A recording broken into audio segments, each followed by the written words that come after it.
Pray பண்ணி start பண்ணுங்க. Pray பண்ணலாம். எங்களை அதிகமாக நேசிக்கிற என் நல்ல தகப்பனே, இந்த மாலை வேலைக்காக உமக்கு நன்றி செலுத்துகிறோம். அப்போ ஒவ்வொரு வாரமும் ஆண்டவரே எங்களுக்கு புதிதான காரியத்தை ஆண்டவரே எங்களுக்கு தெரியப்படுத்தி வருகிறீர். அதற்காக உமக்கு நன்றி. இன்னும் அநேக காரியங்களை ஆண்டவரே நாங்கள் புரிந்து கொள்ள முதலில் என் மனக்கண்களை நீங்க திறங்க. அது ஆழ்ந்து எங்கள் இருதயத்தில் பதிய ஆண்டவரே நீர் கிருபை செய்யும்படியாக ஜெபிக்கிறோம். இதை ஆயத்தப்படுத்துகிற லூயிஸ் சார்க்கும் சாமியல் சார் ஜெபிக்கிறோம். இன்னொருக்கு அநேக நேரத்தை தந்து ஞானத்தை தந்த ஆண்டவரே, சுகத்தை தந்த ஆண்டவரே எங்களைப் போல இன்னும் அநேகருக்கு அவர்கள் வெளிச்சமாய் மாற நீர் உதவி செய்யும்படியாக ஜெபிக்கிறோம். துதி கன மகிமை யாவும் மத்திய செலுத்துகிறோம். எங்கள் மீட்பும் ரட்சகர் எங்கள் ஆண்டவர் மகிழ் இயேசு கிறிஸ்து நாமத்தில் எடுக்கிறேன் ஜீவனும் நல்ல பிதாவே. ஆமென். ஓகே. லாஸ்ட் வீக் நம்ம கொஞ்சம் ஹரியே போயிட்டோம் கடைசி கிட்ட. ஸோ அதுக்கு முன்னாடி இருந்தே சின்னதாக ஒரு ரீகேப் மாதிரி கொஞ்சம் பார்த்துட்டு அதையும் டீட்டெயில்டாக கொஞ்சம் பார்த்துக்கலாம். அதுக்கப்புறம் அப்படியே போகலாம். ஸோ நம்ம மரணத்தை குறித்து பார்த்துக்கிட்டு வரும்போது மரணத்தை ஏன் நம்ம படிக்கிறோம் அப்படின்றத பார்த்தோம். அதுக்கப்புறம் அந்த மரணத்தை தெளிவாக புரிஞ்சுக்கணும் அப்படின்னா கிறிஸ்துவனுடைய மரணம் எப்படி நடந்துச்சு, அதில் என்னெல்லாம் இருந்துச்சுன்னு புரிஞ்சா மேற்கொண்டு நமக்கு வந்து நம்மளுடைய மரணத்தையும் புரிஞ்சு கொள்றதுக்கு ஈஸியா இருக்கும் அப்படின்னு சொல்லி பார்த்தோம். அப்போ அதுல வந்து முதலாவது வந்து மரணம்னா என்ன, அதனுடைய உண்மைகள் என்ன அப்படின்னு பார்க்கும்போது எது மரிக்கிறது அப்படின்னு பார்க்கும்போது நமக்கு தெளிவா வேதங்கள்ல இருந்து நிறைய வசனங்கள்ல இருந்து பார்த்துட்டோம். ஆத்மா மரிக்கிறது. மரணத்தின் போது அப்ப எது மரிக்குதுன்னா ஆத்மா தான் மரிக்குது. அப்ப உடலை விட்டு எது பிரிந்து போகிறது அப்படின்னு பார்க்கும்போது நம்ம நிறைய பார்த்துட்டோம். ஆத்மா பிரிந்து போறது இல்ல, ஆத்மா மரித்து போகுது, ஆவிதான் பிரிந்து போகுது. அந்த உயிர் சக்தி கொடுக்கக்கூடிய அந்த ஆவிதான் வந்து இயக்குகிறது மனிதனை, ஆத்மாவா இயங்க செய்கிறது. அந்த ஆவி தேவனிடத்துக்கு பிரிந்து போகும்போது, உடலை விட்டு பிரியும் போது இந்த ஆத்மாவானது மரித்து விடுகிறது. சரீரம் அங்கே இருக்கு அப்படின்னு சொல்லிட்டு பார்த்தோம். அதே மாதிரி மரித்தவர்கள் ஒன்றுமே அறியார்கள். மரித்தவர்கள் அந்த ஆத்மாவை பத்தி பேசுது. ஏன்னா சரீரம்ன்றது வந்து வெறும் மாம்சம் தான். அதுல வந்து எப்ப ஜீவ சுவாசம் வருதோ அப்பதான் அந்த மாம்சமானது ஜீவா ஆத்மாவா மாறுச்சு. அப்ப அந்த உணர்வுகளை அந்த நாலேஜ் எல்லாமே வந்து ஆத்மாக்கு தான் இருக்கு அப்படின்னு பார்த்தோம். அப்போ மரித்தவர்கள்னு சொல்லும் போது அந்த மரித்த ஆத்துமாக்கள் அவர்கள் ஒன்றும் அறியார்கள். அந்த ஆத்துமாக்கள் இல்லாமல் போயிருது அப்படின்னு பார்த்தோம். எப்படி இல்லாமல் போயிருது அப்படின்னா அதுக்கு எபிரேய மொழியில வந்து ஷியோல் இல்ல ஹேடிஸ்ன்னு சொல்றாங்க. அதனுடைய பொருள் வந்து காணக்கூடாத, காண முடியாத, இல்லாட்டி அறியப்படாத ஒரு நிலை, அந்த மாதிரி, இல்லாட்டி இருள் நிறைந்த இடம், டோட்டல் டார்க், அன்சீன், காண முடியாத இடம் அப்படின்ற ஒரு நிலைக்கு போயிருது, இல்ல ஒரு இடத்துக்கு போயிருது அப்படின்றது தான் அதனுடைய பொருள். அப்ப மரித்த அந்த ஆத்துமா அந்த ஷியோல் ஹேடிஸ் அப்படின்ற இடத்துக்கு போயிருது. இதை பார்த்தோம். அடுத்தது சிலுவையில இயேசு கிறிஸ்து மரித்த போது என்னெல்லாம் நடந்துச்சு அப்படின்றத பார்க்கறதுக்கு அவருடைய ஆவி ஆத்மா சரீரம் இருக்கு. இயேசு கிறிஸ்து மனிதனா வந்தனால அவருக்கு ஆவி ஆத்மா சரீரம் இருந்துச்சு. அப்ப அவர் மரிக்கும் போது பிதாவே முத கரத்துல என்னுடைய ஆவியை ஒப்பிக்கிறேன்னு சொல்லிட்டு கரத்துல ஆவியை பிதாவினுடைய கரத்துல கொடுத்து ஜீவனை விட்டார் அப்படின்ட்டு இருக்கு, ஆவியை விட்டார் அப்படின்ட்டு இருக்கு. ஸோ அதை அப்ப பார்த்தோம். ஸோ அப்போ மரணத்தின் போது ஆவி என்ன ஆகுதுன்னா, இது ஏன் இயேசு கிறிஸ்துவ குறித்து பார்க்கிறோம் அப்படின்னா எல்லா மனிதர்களுக்கும் இதே மாதிரி தான் நடக்கும். ஏன்னா இயேசு கிறிஸ்து ஒரு தேவனா இல்ல வேற ஒரு ஸ்பிரிச்சுவல் பீயிங்கா வந்து மரிக்கல. அவர் வந்து பாவ சரீர சாயல் எடுத்துக்கிட்டு மனுஷன் எப்படி அந்த மரணத்திற்குள்ளாய் போவானோ அதே மரணத்திற்குள்ளாய் அவரும் பாவம் செய்யாமல், பாவமே அறியாத அவர் நமக்காக பாவமாக்கப்பட்டு அந்த ஒரு இதுல போனாரு. அப்ப அவருடைய மரணத்தை புரிஞ்சுக்கிட்டோம்னா மனிதனுடைய மரணம் அதே தான் நடக்க போகுதுன்றது தெரியலாம். அப்ப மனிதன் மரிக்கும் போதும் சரி, ஆவி தேவனிடத்தில் போயிருது. அதுக்கு நிறைய நம்ம வசனங்கள் ஏற்கனவே பார்த்துட்டு இருந்திருக்கோம். அதுக்கப்புறம் ஆத்மா, இயேசு கிறிஸ்துவனுடைய ஆத்மா என்ன ஆச்சு அப்படின்னு பார்த்தா அவருடைய ஆத்மா மரணத்தில் மரித்தது. அப்ப நிறைய வசனங்கள் அதுக்கும் நம்ம பார்த்தோம். அவர் ஆத்மாவை மரணத்தில் ஊற்றி அப்படின்னு பார்த்தாரு. அவருடைய ஆத்மா மரணத்திற்கு ஏதுவான வியாகுலம் படுதுன்ட்டுன்னு. அப்புறம் இந்த இது படிக்கும் போதுதான் பார்த்தோம் சரீர பிரகாரமான பாடுகளுக்காக இயேசு கிறிஸ்து கெத்செமனே தோட்டத்துல வியாகுலப்பட்டு ரத்த வேர்வை சிந்தல. ஏன்னா சரீரத்தை முற்று கொள்றவனுக்காக நீ பயப்படாதுன்னு மற்றவங்களுக்கே சொல்லியிருக்காங்க. ரெண்டாவது அந்த பாடுகள்ன்றது வந்து 6 மணி நேரம் சிலுவையில தொங்குனதோ இல்ல அந்த ஒரு 24 மணி நேரத்துக்கு உள்ள அந்த குறுகிய காலகட்டத்துல அவரை சரீர பிரகாரமா சித்திரவதைப்படுத்த போறதற்காக இயேசு கிறிஸ்து வியாகுலப்பட்டு ரத்த வேர்வை சிந்தல. அது வந்து அவருடைய உண்மையான வியாகுலத்தையே கொச்சைப்படுத்துற மாதிரி ஆயிரும். அதை புரிந்து கொள்ளாம அதை மறைக்கிற மாதிரி ஆயிருது. அப்போ உண்மையான வியாகுலம் எதுக்கு பட்டார் அப்படின்னா அவருக்கு வந்து அந்த மரணத்தினுடைய ஆழம் என்னன்னு தெரியும். அந்த ஆத்மா மரிக்க போகிறதேன்னு சொல்லிட்டு அந்த மரணத்திற்கு ஏதுவான அந்த வியாகுலம், அந்த துக்கம், அதை தான் வந்து அவர் கேட்கிறாரு தேவன்கிட்ட, பிதாவாகிய தேவன்கிட்ட, இந்த பாத்திரம் என்னை விட்டு நீங்க கொடுமானால் நீங்கட்டும், ஆனாலும் இதுக்காக தான் வந்தேன் அப்படின்னு சொல்லிட்டு. அப்ப என்ன காரியம், எதுக்காக அவ்வளவு ரத்த வியாகுலப்படுறாரு அப்படின்னா, மரணம் எப்படிப்பட்டதான ஒரு காரியம் அப்படின்றது இயேசு கிறிஸ்துவுக்கு தெரிஞ்சிருக்கு. அந்த மரணத்தில் அவர் அந்த மரித்தது எது அப்படின்னா, அவருடைய ஆவி மரிக்கல, ஆவி பிதா கிட்ட போயிருச்சு, ஆத்துமா மரித்தது. அப்ப சரீரம் மரித்தது அப்படின்னா கேட்டா, சரீரம் வந்து ஒரு கொலோக்கியலா சொல்லும் போது சரீரம் மரித்திருச்சுன்னு சொல்லலாம். ஆனா உண்மையிலேயே மரித்தது எதுன்னா ஆத்மா. ஆத்மாவை நம்ம யாரும் தனிப்பட்ட விதத்துல பார்க்க முடியாது. ஆத்மாவை பார்க்கறதுனாலே வந்து சரீரத்துக்கு உட்பட்டு தான் நம்ம பார்க்க முடியும் ஆத்மாவை. ஆத்மா போயிடுச்சுனாலும் அந்த சரீரம் அப்படியே தான் இருக்க போகுது. அப்போ மரணத்துல என்ன ஆச்சு அப்படின்னா, அவருடைய சரீரம் வந்து அவர் சிலுவையில இருக்கும்போதே மரித்திருந்தாரு. மரித்த பிறகு அந்த மரித்த அந்த வினாடியே வந்து அவருடைய மரிக்கிறதுனாலே என்ன அப்படின்னா, ஆவி தேவன்கிட்ட போயிருது. சோ பிதாவாகிய தேவன்கிட்ட தன்னுடைய ஆவி அவர் கொடுத்த அந்த நிமிடத்துல அவர் மரித்தாரு. மரிக்கிறதுனா எந்த அவர் மரித்தார்னு சொல்லும்போது அந்த அவர் யாரு? அவருடைய ஆத்துமா. அவருடைய ஆத்துமா மரித்தனால அது இம்மிடியட்டா எங்க இருந்துச்சு? ஷியோல், ஹேடிஸ், அன்சீன், இல்லாட்டி அன்னோன்னு சொல்லக்கூடிய அந்த காணக்கூடாத இருள் சூழ்ந்த ஒண்ணுமே இல்லாத அறியப்படாத இடத்துக்கு அந்த ஆத்மா போயிருச்சு. மற்ற மரித்தவர்கள் எங்க போவாங்களோ, எப்படி இருப்பாங்களோ அந்த மாதிரி. அதுக்கு நம்ம இன்னும் கூட சில வசனங்கள்லாம் பார்த்து வச்சிருந்தோம். அந்த மாதிரி மரணத்திற்குள்ள போச்சு. ஆனா அவருடைய சரீரம் அங்கேயே தான் இருந்துச்சு. அது ஷியோல்கோ ஹேடிஸ்கோ போகல. ரெண்டாவது நிறைய பேர் என்ன யோசிக்கிறாங்கன்னா, கல்லறையில வந்து நம்ம உள்ள புதைக்கிறது அதுதான் வந்து ஷியோல்னு பழைய ஏற்பாட்டுல சொல்லப்பட்டது அப்படின்னு சொல்லிட்டு. இல்ல, அது சரீரம் புதைக்கப்படுற இடம் ஒரு கிரேவ், இல்ல ஒரு டூம் அப்படின்னு சொல்லலாம், ஒரு கல்லறைன்னு சொல்லலாம். அப்ப இயேசு கிறிஸ்து சிலுவையில மரித்த போதே, சிலுவையில இருந்த போதே அவருடைய ஆத்துமா மரித்து அது ஷியோல் இல்ல அன்சீன்ற நிலைக்கு போயிருச்சு, ஹேடிஸ்க்கு. ஆனா அவருடைய சரீரம் இன்னும் சிலுவையிலேயே தான் தொங்கிட்டு இருந்துச்சு. அதுக்கப்புறம் அவரை வந்து முழங்கால் ஏன் உடைக்கலன்னு பார்த்தோம் போன வாரம். ஏன்னா அவர் வந்து ஏற்கனவே மரித்திருந்தனால முழங்கால் உடைக்கப்படல, அவருடைய எலும்புகள் ஒன்றாகிலும் முறிக்கப்படவில்லை என்ற தீர்க்க தரிசனம் நிறைவேறத்தக்கதாக அவர் ஏற்கனவே மரித்துட்டு இருந்தார் சிலுவையில. அதுக்கப்புறம் அதை கன்ஃபார்ம் பண்றதுக்காக விழாவில குத்துறாங்க, ரத்தமும் தண்ணீரும் புறப்பட்டுருது. அதுனா என்ன அர்த்தம் அப்படின்னா, மரித்த பிறகுதான் வந்து ரத்தமும் அந்த பிளாஸ்மாவும் தனியா பிரிய ஆரம்பிக்கும். அப்ப குத்தும் போது அதெல்லாம் பிரிஞ்சு வருது அப்படின்னும் போதே அவர் மரித்து கொஞ்ச நேரம் ஆயிருச்சு, ஏற்கனவே மரித்து கொஞ்ச நேரம் ஆயிருச்சுன்றதனுடைய கிளாரிட்டிக்கு தான் அந்த வசனமும் இருக்கு. ஆனா நிறைய வந்து இப்ப உதாரணத்துக்கு சொல்ல போனா முஸ்லிம்ஸ்ல வந்து அவங்களும் இயேசு கிறிஸ்துவ பிலீவ் பண்றாங்க. ஆனா அவங்க சொல்றது என்னன்னா, இயேசு கிறிஸ்து சிலுவையில மரிக்கவில்லை, அவர் ஏமாத்திட்டாங்க, அவர் மரிக்கவே இல்லை, உயிர் தெழவும் இல்லை, அவர் அப்படியே தான் இருந்தார் அப்படின்னு தான் சொல்லிட்டு. ஆனா சிலுவையில அவர் மரித்தார் அப்படின்றதுக்கு வந்து, சிலுவையில அவர் அறையும் போது அவருடைய தாயார் கூட இருக்காங்க, சீஷர் யோவான்லாம் கூட இருக்கிறாரு, பார்த்துக்கிட்டு இருக்காங்க. முடிஞ்ச உடனே கல்லறையில இருந்து அந்த சிலுவையில இருந்து சரீரத்தை வாங்கி அடக்கம்லாம் பண்றாங்க. அப்ப 1ஆம் நூற்றாண்டுல அவரோட கூட வாழ்ந்தவங்க வந்து உறுதிப்படுத்துறாங்க அவர் தான் மரித்ததுன்ட்டுன்னு. ரெண்டாவது அவர் சிலுவையில இருந்து அப்படியே இறக்கப்பட்டு கல்லறையில வச்சு வேற வழியா அவர் திரும்ப வந்துட்டு உயிரோட எழுச்சிட்டாருன்னு சொல்லிட்டாங்க அப்படின்னும் சிலர் சொல்றாங்க. ஆனா அதுவும் இல்லை. ஏன்னா ரோம போர் சேவகர்கள் வந்து செக் பண்ணி பார்த்து, ஏன்னா அவர் வந்து குற்றவாளியா மரிக்கிற மாதிரி தான் மரிச்சார் 2 கள்ளர்களுக்கு மத்தியில. அப்ப அவர் குற்றவாளின்றதுனால அப்படி தீர்க்கப்பட்டு அந்த தண்டனை அனுபவிச்சதுனால அவர் வந்து கன்ஃபார்ம் பண்ணப்பட்டு அவர் மரித்துட்டாரு அப்படின்றத கன்ஃபார்ம் ஆன பிறகுதான் வந்து அவருடைய சரீரத்தையே கொடுக்குறாங்க. அப்போ இயேசு கிறிஸ்து மரித்துனா அவருடைய ஆத்மா மரித்து ஷியோல் இல்ல பாதாளம் இல்ல அன்சீனுக்கு போனதுக்கு அப்புறமும் அவருடைய சரீரம் சிலுவையின் மேல பார்வையிலே தான் இருந்துச்சு. அதுக்கப்புறம் அதுல குத்துறாங்க, கன்ஃபார்ம் பண்றாங்க, அவர் செத்துதான் போயிட்டாரு, அவருடைய வெறும் சரீரம் மட்டும்தான் அங்க இருக்குன்னு. அதை எடுத்துட்டு வந்துதான் அந்த புது கல்லறையில அவரை வச்சு அடக்கம் பண்றாங்க.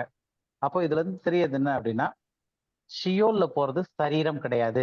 இல்ல கல்றைன்றது வந்து ஷியோலோ இல்ல ஹேடிஸ்னு சொல்லக்கூடிய அந்த பழைய ஏற்பாட்டுல ஷியோல், புதிய ஏற்பாட்டுல ஹேடிஸ் அப்படின்னு சொல்லக்கூடிய இடத்துக்கு போறது வந்து சரீரம் கிடையாது. அது வந்து ஆத்துமா. இப்ப தெளிவா வந்து ஆவி மரித்த உடனே தேவன்கிட்ட போயிருது அப்படின்றது தெரியுது. அதே மாதிரி ஆத்துமா மரித்த உடனே ஷியோல் அல்லது ஹேடிஸ் அப்படின்ற இடத்துக்கு போயிருது. இயேசு கிறிஸ்துனுடைய சரீரம் வந்து சிலுவையிலே தொங்கிட்டு இருந்துச்சு அவர் மரித்த பிறகு கூட சாயந்தரம் வரைக்கும். அதுக்கப்புறம் அதை துணி சிலையில சுத்தி கல்லறையில வைக்கிறாங்க. அப்ப அதே மாதிரி இன்னைக்கு எந்த ஒரு மனிதனா இருந்தாலும் மரித்த அந்த நொடி பொழுது, மரணம்ன்றதே வந்து ஆவி தேவன்கிட்ட பிரிந்து போகும்போது இமீடியட்டா இங்க மரணம் நிகழுது. அப்ப ஆவி தேவன்கிட்ட போயிருது, ஆத்துமா அன்சீன்னு சொல்லக்கூடிய அந்த ஷியோல் அல்லது ஹேடிஸ்ன்னு சொல்லக்கூடிய அந்த ஒரு நிலைக்கு இல்ல அந்த இடத்துக்கு போயிருது. அதுக்கப்புறம் அந்த இடத்த வந்து நம்ம பூமியின் தாழ்விடம்லாம் கூட பார்த்திருக்கோம்.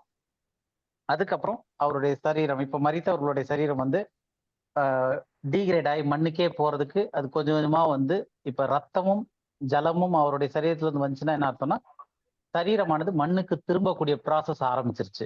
மண்ணுல இருந்து எடுக்கப்பட்ட சரீரம் மண்ணுக்கே திரும்பக்கூடிய ப்ராசஸ் ஆரம்பிச்சிருச்சுன்னா அப்ப அதை வந்து நம்ம மண்ணுல புதைச்சாலும் சரி, இல்ல எரிச்சாலும் சரி, இல்ல கல்லறைக்குள்ள வச்சு எது பண்ணியிருந்தாலும் சரி, அது வந்து ஹேடிஸ் கிடையாது. அது வந்து கல்லறை இல்லாட்டி அந்த சரீரம் அல்ல உடல் வைக்கப்படுற இடம் தான். ஸோ அப்போ ஹேடிஸ்ல போறது இல்ல ஷியோல்ல போறது, மரிக்கிறதுன்றது வந்து மனிதர்களுடைய ஆத்மா.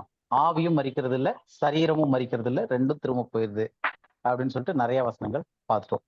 இப்ப இது போக இயேசு கிறிஸ்துவினுடைய மரணத்துல சில கேள்விகள், நிறைய பேர் வந்து இந்த கேள்விகள்லாம் வர்றதற்கான காரணம் என்னன்னா, அவங்க வந்து இயேசு கிறிஸ்துவினுடைய மரணத்தை வந்து ஸ்பிரிச்சுவலைஸ் பண்ணி, அதாவது அவரு தேவனா இருந்து தேவனா மரிச்ச மாதிரி அவங்க நினைக்கிறனால நிறைய கேள்விகள் வருது. எப்படி வருதுன்னா, கிறிஸ்துவனுடைய ஆத்மா மரணத்தில் அழிந்து விட்டதா? அப்ப நிச்சயமா அவர் வந்து தேவகுமாரனா இருக்கனால அவர் மரணத்துல எல்லாம் அவரெல்லாம் ஒண்ணும் பண்ண முடியாது. அந்த மாதிரி ஒரு தாட் ப்ராசஸ் வரும்போது நமக்கு ரட்சிப்பே இல்லைன்றதுக்காக தான் இது பார்த்துக்கிட்டு இருக்கோம். ஏன்னா ரட்சிப்புன்றதே வந்து கிறிஸ்து வேத வாக்கியங்களின்படி மரித்து தெளிவா அதுக்கப்புறம் அடக்கம் பண்ணப்பட்டு 3ஆம் நாள் உயிரோட எழுந்திருக்கணும் வேத வாக்கியங்களின்படி. அவரு தான் மேசியா. அது ஒண்ணுதான் அடையாளம். யோனாவின் தீர்க்க தரிசனத்துக்கு ஒத்த அடையாளமும் அதுதான். அப்போ இயேசு கிறிஸ்து வந்து தேவகுமாரன், அவர் மரிக்கல, அவர் அப்படியே மாறிட்டாரு, அவர் உயிர் தெரிஞ்சாரு, இல்ல இது பண்ணிட்டாரு அப்படின்ட்டு அவரை மரணம் கட்டு வைக்க முடியல அப்படின்னு சொல்றது எல்லாமே வந்து அடுத்த ஸ்டேஜ் ஆஃப் இது. ஆனா அவருடைய ஆத்மா மரணத்தில் அழிந்து விட்டதானா? அழிந்துதான் இருந்துச்சு. அதான் வந்து நம்ம ஏற்கனவே பார்த்திருக்கோம், அவருடைய ஆத்மா அழிக்கப்பட்டுச்சு, மரணத்திற்குள்ளாய் போச்சு அப்படின்னு சொல்லிட்டு. அடுத்தது இன்னொன்னு சொல்றது, அவர் மரித்தப்ப எங்க போனார் அப்படின்னு பார்த்தோம்னா, அதுக்கு நிறைய பேர் நம்ம இப்ப இவ்வளவு நேரம் பார்த்தது வந்து ஷியோல், ஹேடிஸ்னு பார்த்தோம். அதனுடைய பொருள் வந்து அன்சீன், அன்னோன் அப்படின்னு பார்த்தோம். அது போக வசனங்கள்ல வேறு சில வார்த்தைகளும் கொடுக்கப்பட்டிருக்கு. பூமியினுடைய இருதயம் இல்லாட்டி பூமியின் தாழ்விடம் அப்படின்னும் அதுக்கு பெயர்கள் இருக்கு. அதுக்கும் நம்ம வசனங்கள்லாம் எடுத்து வச்சு பார்த்தோம். அவர் வந்து பூமியினுடைய தாழ்விடத்துக்கு போனார் அப்படின்னு சொல்லிட்டு, பூமியினுடைய இருதயத்தில் 3 நாள் இரவும் பகலும் இருப்பார் அப்படின்னு சொல்லிட்டு. அப்ப இந்த இடங்களுக்கெல்லாம் பேர் தான் வந்து அந்த ஷியோல், ஹேடிஸ்னு சொல்லக்கூடியதை தவிர அது வந்து கல்லறை கிடையாது. கல்லறையில 3 நாள் வந்து அவருடைய சரீரம் மட்டும்தான் இருந்துச்சு. அது வந்து பூமியினுடைய தாழ்விடம் கிடையாது. அப்ப 3 நாள் அவர் எங்க இருந்தாருன்னா, பூமியினுடைய தாழ்விடம்ன்றது வந்து அவருடைய ஆத்மா. அதுக்கப்புறம் அவர் உயிர்த்தெழுந்த பிறகு கல்லறை காலியாச்சு. ஏன்னா அவருடைய சரீரம் மறுரூபமாக்கப்பட்டிருந்துச்சு. உயிர்த்தெழுந்த சரீரமா இருந்துச்சு. அதனால அந்த சரீரம் அங்க இல்லாம இருந்துச்சு அப்படின்னு பார்ப்போம். அடுத்தது, கிறிஸ்து மரித்த போது அவருக்கு ஏதாவது தெரியுமா, இல்ல எதுவுமே தெரியாதா அப்படின்னும் போது, மனிதர்கள் எப்படி மரித்தா ஒன்றுமே தெரியாதுன்னு நம்ம வசனத்துல பார்த்தோமோ, உயிரோடு இருக்கிறவர்கள் தாங்கள் மரிப்பதை அறிவார்கள், மரித்தவர்களோ ஒன்றும் அறியார்கள் அப்படின்னு இருக்கு. அப்ப அந்த மாதிரி ஒருத்தர் மரணம் அடைஞ்சிட்டாங்கன்னா இம்மீடியட்டா அவங்க யார் அப்படின்றது கூட அவங்களுக்கு தெரியாது அப்படின்னு பார்த்தோம்னா, அதே மாதிரிதான் இயேசு கிறிஸ்து தேவனுடைய குமாரனா இருந்துட்டும் அவருக்கு அவர் யாரு, அவர் தேவனுடைய குமாரன் என்றும் அவர் தான் இயேசு கிறிஸ்து என்றும் சகலமும் அவர் மூலமாயும் அவருக்கென்றும் சிருஷ்டிக்கப்பட்டதுன்றது கூட அவர் அறியாத ஒரு நிலைக்கு போகக்கூடியதுதான் அந்த மரணம். அதற்காக தான் கெத்செமனேல ரத்த வேர்வை சிந்தி வியாகுலப்பட்டார் அந்த மரணத்தின் நிமித்தமாக. அவரு அப்படிப்பட்டதான ஒரு சூழ்நிலையில அவர் வந்து 3 நாள் இரவும் பகலும் அந்த ஒரு சூழ்நிலையில இருந்திருக்காரு. அவர் ஒன்றும் அறியாமல் தான் இருந்தது அந்த டைம்ல. ஏன் அப்படின்னா அவர் வந்து தேவனை போல வந்து தெய்வீக தன்மையோடு மறிக்கல. அவர் மனித ரூபத்திலையும் மனித சாயல்லையும் வந்து சிலுவை மரணப்பரியந்தம் தம்மை தாழ்த்தி அந்த ஒரு நிலைக்கு போனார்னு சொல்லிட்டு பிலிப்பியர்ல எடுத்து பிலிப்பியர் 2:7-8 நம்ம பார்த்தோம். ஸோ இது வரைக்கும் கிளியரா இருக்கு. இது வரைக்கும் போன வாரமும் கொஞ்சம் ஸ்லோவா தான் போயிருந்தது. கடைசியா வந்து சில காரியங்கள் தான் கொஞ்சம் ஃபாஸ்டா போயிட்டோம். இது வரைக்கும் கிளியரா இருக்கா? ஏதாவது கேள்விகள் இருக்கா இதுல? இல்ல அடுத்த இது போலாமா? ஸோ இப்ப கிறிஸ்துவனுடைய மரணத்தை பற்றி, அவருடைய உயிர்த்தெழுதல் பற்றியும் சில தவறான புரிதல் இல்லாட்டி தவறான போதனைகளே இருக்கு. என்ன அப்படின்னா, இயேசு கிறிஸ்து வந்து 3 நாள் இரவும் பகலும் பாதாளம்னு சொல்லக்கூடிய அந்த ஷியோல் இல்லாட்டி எல்லா மரித்தவர்கள் இருக்கிற மாதிரி ஒரு நினைவில்லாத, ஒரு பேச்சு இல்லாத, எந்த ஒரு இதுவுமே இல்லாத அப்படி ஒரு நிலைக்கு போகல அப்படின்னு சொல்லிட்டு சிலர் சொல்றதுக்கான காரணங்கள் ஒரு 2-3 காரியங்கள் இருக்கு. ஸோ அதுல மெயினா 2 காரியங்கள் சொல்றாங்க. ஒண்ணு என்ன அப்படின்னு பார்த்தோம்னா, கிறிஸ்து சிலுவையில கண்ண மூடின அந்த நேரமே அவர் வந்து பரலோகத்துல இல்லாட்டி பரதீசுன்னு சொல்லக்கூடிய அந்த இடத்திற்கு போயிட்டாரு அப்படின்னு சொல்லிட்டு.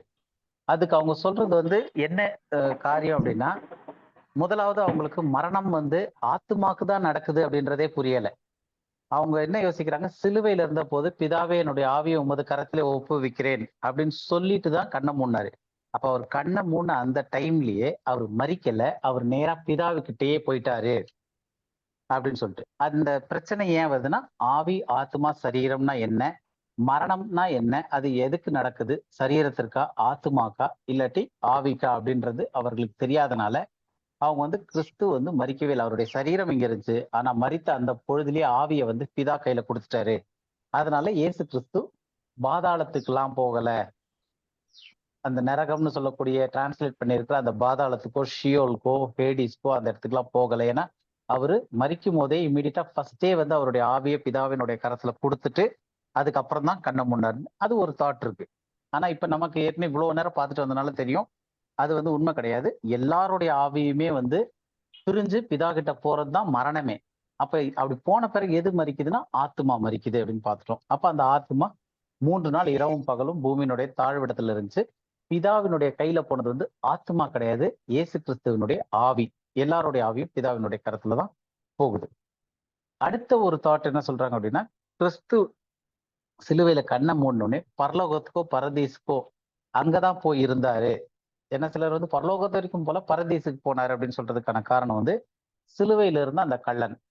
அப்ப அந்த சிலுவையில இருந்த கள்ளன் கிட்ட பேசின அந்த ஒரு விஷயத்த வச்சு முதலாவது அவங்க வந்து இயேசு கிறிஸ்து மரணம் அடைஞ்சு அவர் பாதாளம் அப்படின்ற இடத்துக்கே போகல. ஏன்னா அவர் வந்து கள்ளனுக்கு வாக்குறுதி கொடுத்தாரு, இன்னைக்கு நீ என்னோடு கூட பரதீசில் இருப்பாய் அப்படின்னு சொல்லிட்டு வாக்குறுதி கொடுத்திருக்காரு. அதனால அவர் நேரா பரதீசுக்கு தான் போயிருக்காரு, மரித்த உடனே ஷியோலுக்கு போகல அப்படின்னு சொல்லிட்டு ஒரு காரியம் இருக்கு. இப்ப அந்த வசனத்தின் அடிப்படையில நம்ம பார்த்தோம் அப்படின்னா அந்த வசனம் ஒரு தடவை படிச்சிடலாம். லூக்கா 23:42-43.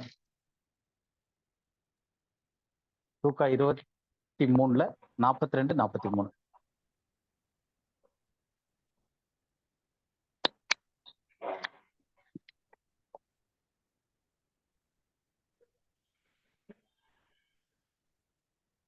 யாராவது படி.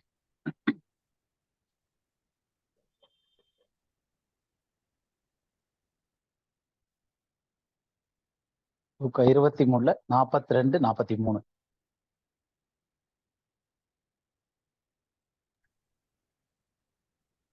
இயேசுவை நோக்கி, ம், ஆண்டவரே, நீர் ம், உம்முடைய ராஜ்யத்தில் வரும்போது அடியேனை நினைத்தருளும் என்றான். ம், இயேசு அவனை நோக்கி, ம். இன்றைக்கு நீ என்னோடு கூட பரதீசில் இருப்பாய் என்று மெய்யாகவே உனக்கு சொல்லுகிறேன் என்றார். ஓகே. இப்ப இந்த பேசேஜ்ல வந்து நம்ம பார்த்தோம் அப்படின்னா இதுல 2 காரியங்கள் நமக்கு வந்து அதை அனலைஸ் பண்ணும். ஏன்னா வேத சத்தியத்துல மொத்தமா நமக்கு வந்து இந்த ஹோல் கவுன்சில் ஆஃப் காட்ன்ற மாதிரி வேத வாக்கியங்கள் எல்லாத்துலயும் வந்து என்ன கன்சிஸ்டன்சியா போட்டுட்டு வருது, தொடர்ச்சியமா என்ன வந்துகிட்டு இருக்கு அப்படின்றத நம்ம புரிஞ்சுக்கிட்டு அதன் அடிப்படையில தான் ஒரு சந்தேகத்திற்குரிய காரியத்தை நம்ம புரிஞ்சு கொள்ள முடியும். அப்போ வேத வாக்கியங்களின்படி ஏகப்பட்ட வசனங்கள் நம்ம பார்த்துட்டோம். மரித்தவர்கள் ஒன்றும் அறியார்கள், பெயர் முதலாய் ஒன்றும் இருக்காது, எதுவுமே இருக்காது அப்படின்னு பார்த்துட்டோம். 2வது இயேசு கிறிஸ்துவுக்கு அவர் தான் மேசியா அப்படின்றதற்கு ஒரே அடையாளம் கொடுக்கப்பட்டதுன்னா யோனாவின் தீர்க்கதரிசியின் அடையாளமே இல்லாமல் வேறொன்று கொடுக்கப்படல. அப்ப யோனா எப்படி 3 நாள் இரவும் பகலும் பூமியினுடைய தாழ்விடத்துல இருந்தானோ அதே மாதிரி மனுஷகுமாரன் 3 நாள் இரவும் பகலும் பூமியினுடைய இருதயத்தில் இருப்பார் அப்படின்ட்டு இருக்கு. அப்போ இயேசு கிறிஸ்து மனிதனை போலவே வந்து அவர் ஆத்துமால மரணம் அடைஞ்சு 3 நாள் இரவும் பகலும் பூமியினுடைய இருதயம் தாழ்விடம்னு சொல்லக்கூடிய அந்த ஷியோல் ஹேடிஸ் அதுல இருக்கணும் அப்படின்னும் போது அப்ப இங்க 2 காரியம் நமக்கு பிரச்சனையா இருக்கு. ஒரு விஷயம் என்ன அப்படின்னும் போது முதலாவது வந்து கர்த்தராகிய இயேசு கிறிஸ்து மரித்த அந்த நாள்லயே அவர் பரதீசுக்கு போயிட்டார்ன்ற மாதிரி அர்த்தம் வருது. ஏன்னா இன்னைக்கு நீ என் கூட பரதீசுல இருப்பேன்னா ஃபர்ஸ்ட் பர்சன் அவர் தான், அவர் கூட தான் இந்த கள்ளன் போற மாதிரி சொல்றாரு. அப்ப முதல் விஷயம், இயேசு கிறிஸ்து 3 நாள் இரவும் பகலும் எந்த ஒரு வித்தையோ செய்கையோ சிந்தையோ எதுவுமே இல்லாமல் அந்த மரணம்ன்ற நிலைக்கே போகல. அவர் வந்து பிதாவினுடைய கரத்துல ஆவியை கொடுத்தாரு, கொடுத்துட்டு நேரா பரதீசுக்கு போனாரு. போகும்போது கல்லனையும் கூட்டிட்டு போயிட்டாரு, சிலுவையில இந்த கல்லனை அன்னைக்கே அப்படின்னு சொல்லிட்டு அந்த ஒரு தாட் ப்ராசஸ் வருது. அப்ப அதுலயும் வந்து ஒரு சிக்கல் இருக்கு. ஏன்னா நம்மளுடைய மொத்த வேதத்துல பார்க்கும்போது அப்படி கிடையாது. அப்படி போயிருந்தாருன்னா அவர் மேசியான்றதுக்கான ப்ரூஃபே கிடையாது. மேசியான்றதுக்கான கொடுக்கப்பட்ட ஒரே அடையாளம் 3 நாள் இரவும் பகலும் அவர் பூமியினுடைய தாழ்விடத்துல இருக்கணும். ஆனா அன்னைக்கே அவர் பரதேசில இருக்காரு அப்படின்னா அவர் மேசியாவே கிடையாதுன்றது தான் அர்த்தமாகுது. அதை நம்ம சொல்ல போனோம்னா. 2வது விஷயம், அந்த கல்லனுக்கு சிலுவையில் இருந்த அந்த கல்லனுக்கு அதே நாள்ல அவர் பரதேசுக்கு போனான்னு இருக்கு. அப்ப அந்த கல்லன் வந்து மரித்து அன்னைக்கே அவன் வந்து மரணம்ன்ற நிலைக்கு போகாம பரதீசுன்ற இடத்துக்கு இயேசு கிறிஸ்துவோட போயிட்ட மாதிரி ஒரு அர்த்தம் வருது. அப்ப இந்த 2 காரியத்தையும் சரியாக புரிஞ்சுக்கணும் அப்படின்னு பார்த்தோம் அப்படின்னா, முதல் ஸ்டெப் பை ஸ்டெப்பா பார்க்கணும்னா, ஃபர்ஸ்ட் அந்த கல்லன் என்ன கேட்டான் இயேசு கிறிஸ்து கிட்ட அப்படின்னும் போது, ஆண்டவரே நீர் உம்முடைய ராஜ்யத்தில் வரும்போது அடியேனை நினைத்தருளும் என்றான். அப்ப அவன் கேட்கறது வந்து ஃபர்ஸ்ட் என்ன கேட்கிறான், அவருடைய ராஜ்யத்தில் வரும்போது. ஏன்னா இயேசு கிறிஸ்து வந்து அந்த சுவிசேஷ காலங்கள் யோவான் ஸ்நானன் வரைக்கும் நியாயப்பிரமாணம் தீர்க்க தரிசனமும் யோவான் ஸ்நானன் வரைக்கும் இருக்கு. அப்ப அதுக்கப்புறம் வந்து தேவனுடைய ராஜ்யம் பலவந்தம் பண்ணப்பட்டுச்சு அப்படின்னு இருக்கு வந்தது. அப்ப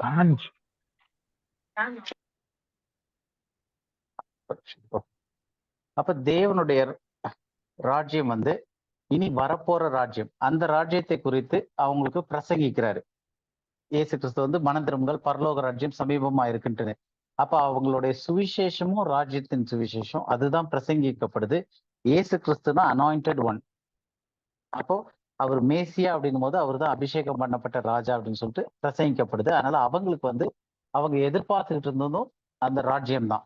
அப்ப அந்த சிலுவையில இருந்த கல்லனுக்கு வந்து இவர் தான் யூதருடைய ராஜா அப்படின்றது புரியுது. வரப்போகிற மேசியான்றது கன்ஃபார்மா புரியுது. புரிஞ்ச உடனே உம்முடைய ராஜ்யத்தில் வரும்போது எதுக்காக நீங்க பிரசங்கம் பண்ணிக்கிட்டு இருந்தீங்களோ அந்த ராஜ்யத்தை குறித்து சொன்னீங்களோ அதுல வரும்போது என்னையும் நினைத்தருளுங்க அப்படின்ட்டுன்னு அவன் கேட்கறான். கேட்ட பிறகு இயேசு கிறிஸ்துடைய பதில்ல பார்த்தோம் அப்படின்னா, இயேசு அவனை நோக்கி இன்றைக்கு நீ என்னோடு கூட பரதீசில் இருப்பாய்ன்னு ஒரு புது இடத்த சொல்றாரு. அப்ப இவன் கேட்ட கேள்வி வந்து ராஜ்யத்தில் வரும்போது அடியேனை நினைத்தருளும்னு கேட்கிறான்.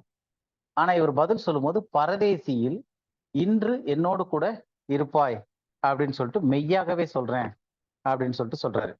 அப்ப ஏன் இங்க ஆண்டவராகிய இயேசு கிறிஸ்து பரதீசுன்ற வார்த்தையை பயன்படுத்துறாரு அப்படின்னா, அந்த பரதீசுன்ற வார்த்தை எப்படி பயன்பாட்டுகள்ல இருக்கு அப்படின்றத நம்ம தெரிஞ்சுக்கிட்டோம் அப்படின்னா அது புரிஞ்சுக்கிறதுக்கு ஈஸியா இருக்கும்.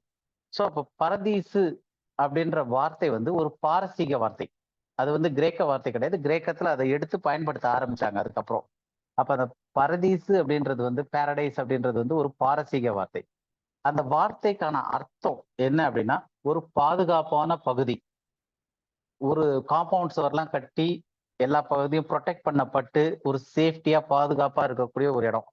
2வது ஒரு தோட்டம், நல்ல ஒரு இனிமையான அழகான அந்த மாதிரி இருக்கக்கூடிய ஒரு தோட்டம். அப்ப ஒரு இனிமையான அழகான ஒரு பாதுகாப்பான செழிப்பான ஒரு இடத்துக்கு பேர் வந்து பாரசீக மொழியில என்ன சொல்றாங்கன்னா பாரடைஸ் அப்படின்னு சொல்லிட்டு. அதே வந்து கிரேக்கத்துல வந்து அந்த வார்த்தை மருவி கிரேக்க மொழியில வந்து பாரடிசோஸ் அப்படின்னு சொல்லிட்டு சொல்றாங்க கிரேக்கத்துல. அந்த வார்த்தைக்கு அர்த்தம் வந்து ஒரு தோட்டம், இல்லைன்னா ஒரு அழகான இடம், செழிப்பான இடம், வளமான இடம், பாதுகாப்பான இடம். இதுதான் வந்து அந்த வார்த்தைக்கான அர்த்தம். அப்ப இதை ஏன் அங்க பயன்படுத்தப்பட்டிருக்கு? அப்ப இந்த வார்த்தை வந்து பைபிள்ல வேற ஒரு சில இடத்துல எல்லாம் கூட பயன்படுத்தப்பட்டிருக்கு. ஒரு 2-3 வசனங்கள் எடுத்து பார்க்கலாம் எங்கெல்லாம் பயன்படுத்தப்பட்டிருக்குன்னு சொல்லிட்டு. இந்த பாரடைஸ், ஏன்னா நம்ம மொழிபெயர்ப்புல தான் அதை மிஸ் பண்ணியிருப்போம். ஏன்னா மொழிபெயர்க்கும் போது அவங்க வேற வார்த்தை போட்டிருக்காங்க. ஆனா அந்த இடத்துல இருந்த வார்த்தை வந்து பாரடைஸ் அப்படின்றதுக்கான வார்த்தை தான் பயன்படுத்தப்பட்டிருக்கு. ஸோ முதல் வசனம் வந்து நெகேமியால 2வது அதிகாரம் 8வது வசனம். நெகேமியா 2:8. தேவாலயத்துக்கு இருக்கிற அரணின் கதவு வேலைக்கும் நகர அலங்கத்தின் வேலைக்கும் நான் தங்க போகிற வீட்டின் வேலைக்கும் வேண்டிய மரங்களை ராஜாவின் வனத்து காவலாளனாகிய ஆசாப் எனக்கு கொடுக்கும்படிக்கும் நமக்கு வேண்டிய இது வந்துருச்சு. இதுல வந்து ராஜாவின் வனத்துக்குன்னு இருக்கு இல்லையா, இங்கிலீஷ்ல வந்து கிங்ஸ் ஃபாரஸ்ட் இருக்கும். ராஜாவினுடைய காடு, வனம்னா காடு. அப்ப அந்த ராஜாவினுடைய தோட்டம்னு சொல்லலாம், காடுன்னு சொல்லலாம், அந்த வனம், அந்த இடத்துல பயன்படுத்தப்பட்ட வார்த்தை வந்து ராஜாவின் பாரடைஸ். அப்ப ராஜாவின் பாரடைஸ்ல இருக்கக்கூடிய அந்த மரங்கள்ல எடுத்துட்டு வாங்க அப்படின்னு சொல்லிட்டு அந்த இடத்துக்கும் பாரடைஸ்னு சொல்றாங்க. ஏன்னா இது வந்து செழிப்பா இருக்கக்கூடிய ஒரு இடத்த சொல்றதுனால அந்த வார்த்தை பயன்படுத்தப்பட்டிருக்கு. நமக்கு மொழிபெயர்ப்புல வனம்னு போட்டிருக்காங்க, இங்கிலீஷ்ல ஃபாரஸ்ட்னு போட்டிருக்காங்க. பட் அதனுடைய மூல பாஷையில வந்து பாரடைஸ்ன்ற வார்த்தை தான் அங்க இருக்கிறது. அதே மாதிரி வேற சில வசனங்களும் பார்க்கலாம். பிரசங்கியில 2வது அதிகாரம் 5வது வசனம். எனக்காக தோட்டங்களையும் ம். சிங்கார வனங்களையும் உண்டாக்கி ம். அவைகளில் சகல வகை கனி விருட்சங்களையும் நாட்டினேன். அப்ப இது வந்து ஸ்டார்டிங்ல அந்த கார்டனை பத்தி சொல்லும் போது தோட்டங்களையும் சிங்கார வனங்களையும் இருக்கு இல்லையா, அந்த சிங்கார வனங்கள்னு சொல்லக்கூடிய அந்த வார்த்தை வந்து பாரடைஸ்ன்ற வார்த்தையை தான் வந்து இங்கிலீஷ்ல ஆர்ச்சர்ட்ஸ்னு மொழிபெயர்த்திருக்காங்க. தமிழ்ல வந்து சிங்கார வனங்கள் அப்படின்னு சொல்லிட்டு மொழிபெயர்த்திருக்காங்க.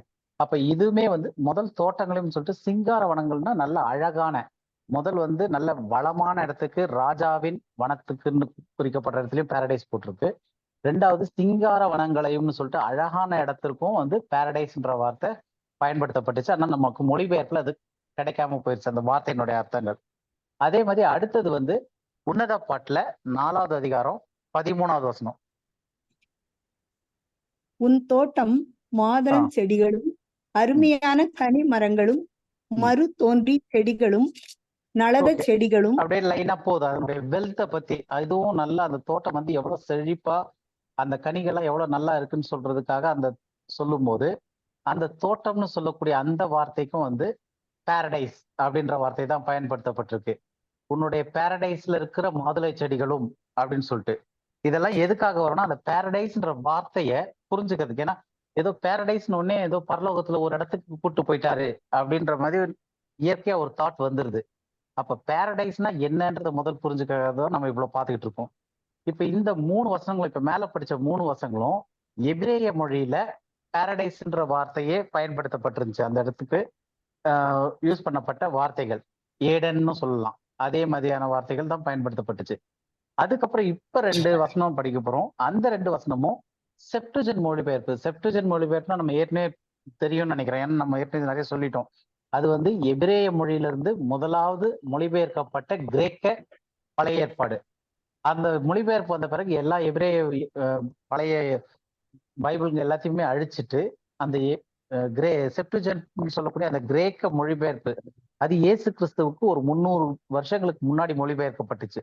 அதுதான் இருந்துச்சு. அதுக்கப்புறம் மறுபடியும் அதன் அடிப்படையில அதுல இருந்து தான் எடுத்து எபிரேய மொழியில மறுபடியும் மொழிபெயர்த்தாங்க.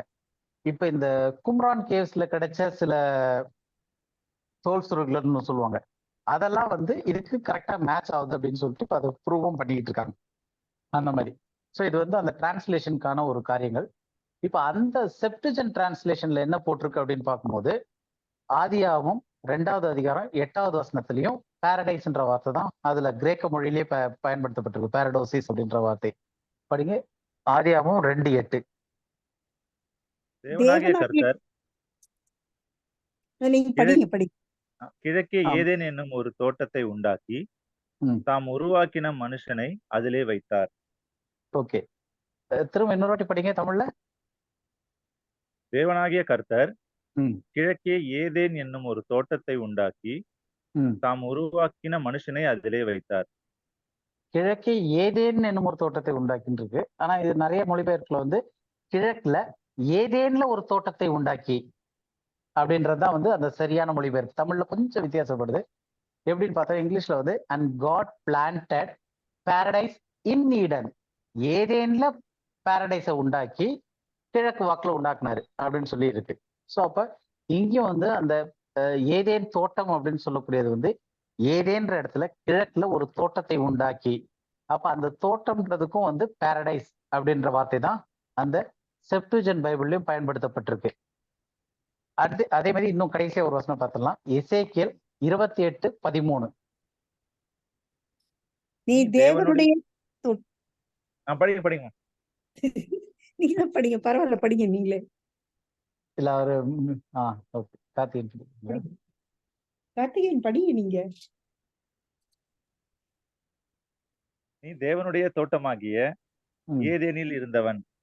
ஓகே, போதும். நீ தேவனுடைய தோட்டமாகிய ஏதேனில் இருந்தவன் இருக்கு இல்லையா? இங்க வந்து அந்த ஏதேன்ற வார்த்தை அதுவே வந்து பாரடைஸ் அப்படின்றது தான் வந்து அந்த செப்டுஜென்ட் பைபிள்ல எழுதப்பட்டிருக்கு. Thou was delight of the paradise of God. தேவனுடைய தோட்டமாகிய ஏதேன்ல, அந்த தோட்டம்ன்றதுக்கும் ஏதேன்றதுக்கும் சேர்த்தே பாரடைஸ்ன்ற வார்த்தை தான் பயன்படுத்தப்பட்டிருக்கு. அப்போ இவ்வளவு வசனங்கள் நம்ம பார்த்தோம். இது எல்லாமே வந்து அந்த பாரடைஸ் அப்படின்றதற்கு சம்பந்தப்பட்ட வார்த்தைகள். ஆனா நமக்கு டிரான்ஸ்லேஷன்ல வேற வேற விதமான வார்த்தைகளா நமக்கு மொழிபெயர்த்து கொடுத்திருக்காங்க. அப்ப இதனுடைய ஒரிஜினல்ல இருந்து நம்ம எடுத்து பார்க்கும்போது இது எல்லாமே பாரடைஸ் அப்படின்றது தான் அர்த்தம் வருது.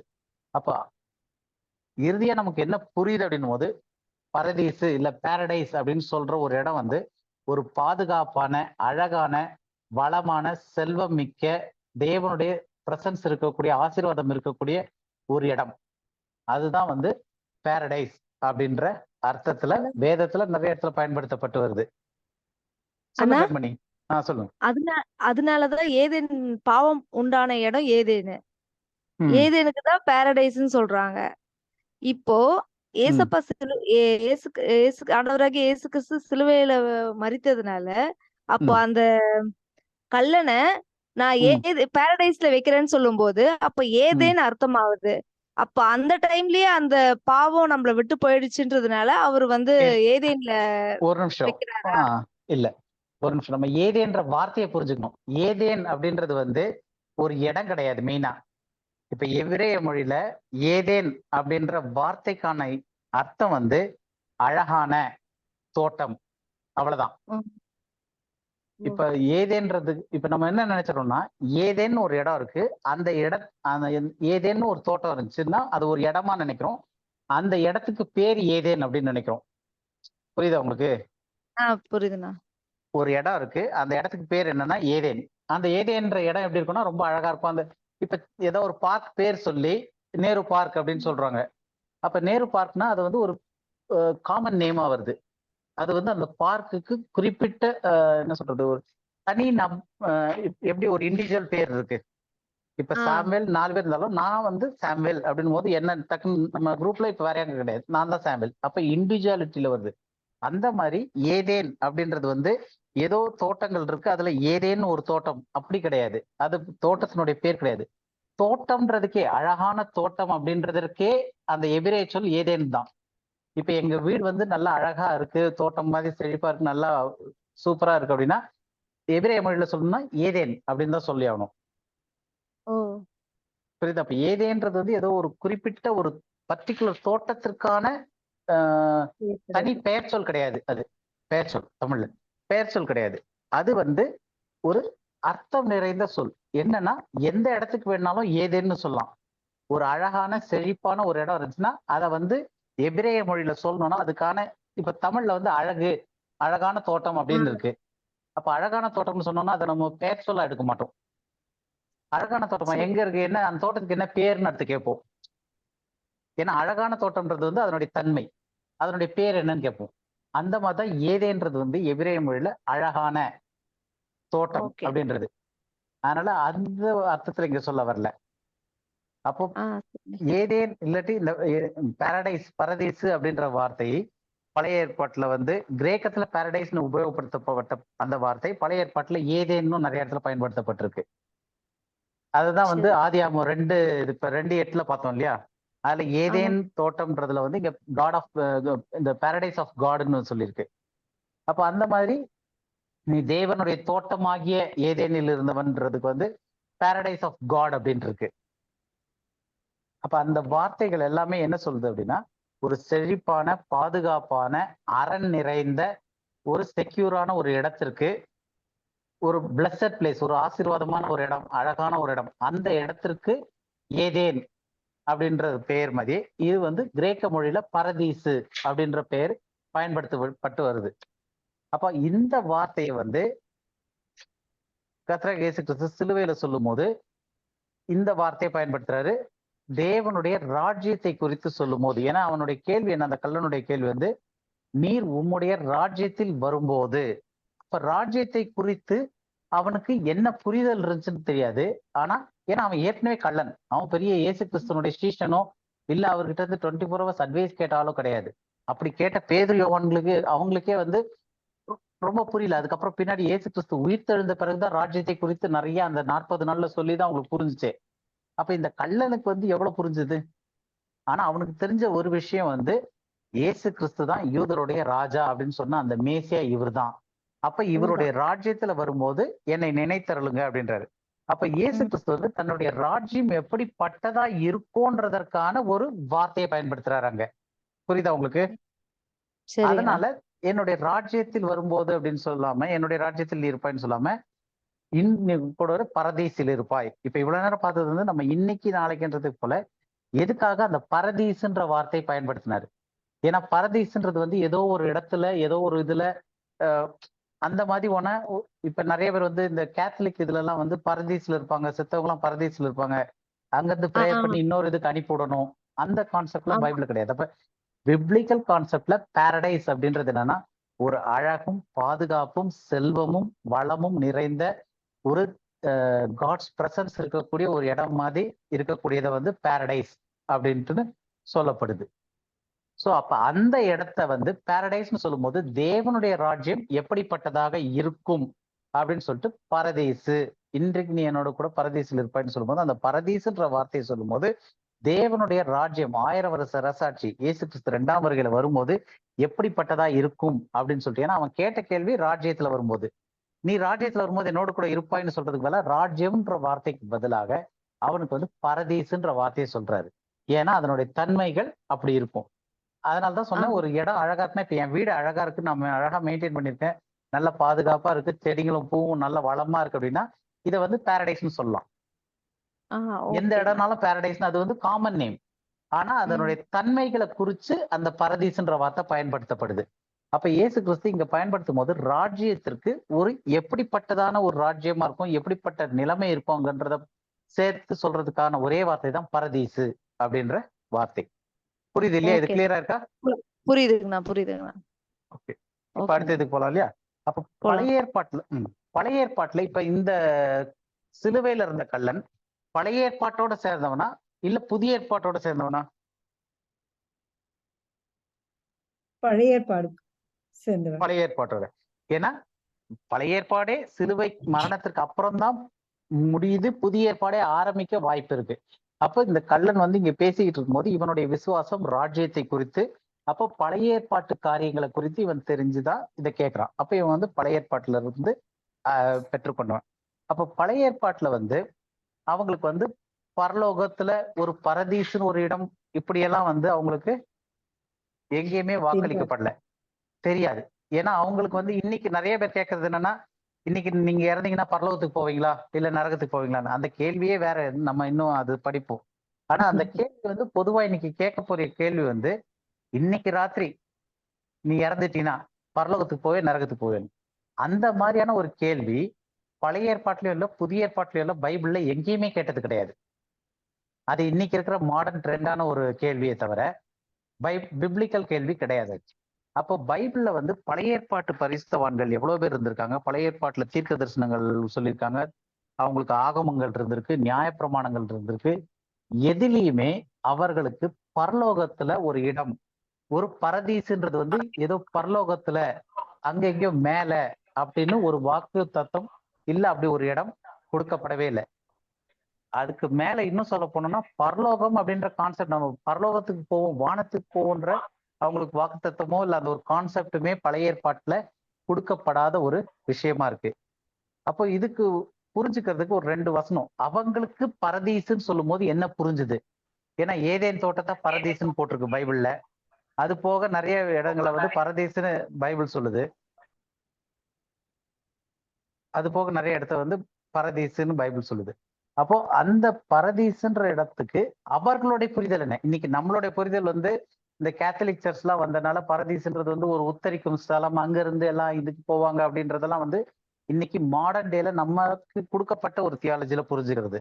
ஆனா எபிரேயர்கள் பழைய ஏற்பாட்டுல பரதீசுன்ற வார்த்தையெல்லாம் வரும்போது எப்படி புரிஞ்சுக்கிட்டு இருப்பாங்க?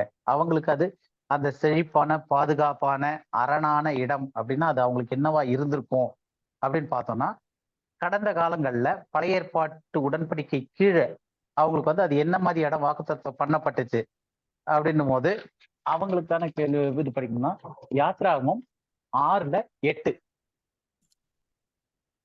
யாத்ராகமம் 6:8. ஆபிரகாமுக்கும் ஈசாக்குக்கும் யாக்கோபுக்கும் கொடுப்பேன் என்று உங்களுக்கு சுதந்திரமாக கொடுப்பேன், நான் கர்த்தர் என்று அவர்களுக்கு சொல் என்றார். அப்போ ஈசாக்கு கொடுப்பேன் என்று ஆணையிட்ட தேசத்திலே உங்களை கொண்டு போய் அப்படின்றாரு. அப்போ அவங்களுக்கு என்ன வாக்குத்தத்தம் பண்ணப்பட்டிருந்துச்சு, என்ன அது வந்து அவங்களுக்கு அவங்கள பொறுத்த வரைக்கும் பரதேசன்னு சொல்லி இன்னைக்கு இறந்தாங்கன்னா என்ன பண்ணுவாங்க அப்படின்றது, பரலோகத்துக்கு போவாங்களான்றதே கிடையாது. அவங்க எங்க போகணுன்ற இதுல இருந்தாங்க. பரலோகம்ன்ற கான்செப்டே கிடையாது பழைய உடன்படிக்கை கீழே. பழைய ஏற்பாட்டுல பழைய உடன்படிக்கை கீழே அவங்களுக்கு வந்து பரலோகம்ன்ற கான்செப்டே கொடுக்கப்படல. அவங்க எங்க போவாங்கன்னு இருக்கு, ஆணையிட்ட தேசத்தில். கானான் தேசம் ஆணையிட்ட தேசமா தான். அது யாருக்கு கொடுக்கப்பட்டுச்சுன்னா அவர்களுடைய முற்பிதாக்களாகிய ஆபிரகாம், ஈசாக்கு, யாக்கோபு அவங்களுக்கு கொடுப்பேன்னு சொன்ன அந்த இடம். அப்ப அதுதான் வந்து அவங்களுடைய இலக்கா இருந்துச்சு. தேவன் கொடுப்பேன்னு சொல்லியிருக்காரு, இந்த இடத்துக்கு நம்ம போகணும், அந்த இடத்துல நமக்கு என்றைக்கு இருக்கிறதுக்கு நமக்கு கொடுப்பாரு அப்படின்னு சொல்லிட்டு. அப்ப அந்த இடம் எப்படிப்பட்ட இடம்னா பரதீசு போல இருக்கணும். அப்ப அந்த பரதீசுன்றது வந்து நல்ல செழுமையா வளமா பாதுகாப்பா இருக்கிற இடம். அந்த மாதிரி இடத்த தான் தருவேன்னு சொன்னாரு. அதுக்கு ஒரு வசனம் படிக்கலாம். லேவியராகமம் 20:24. லேவியராகமம் 20:24.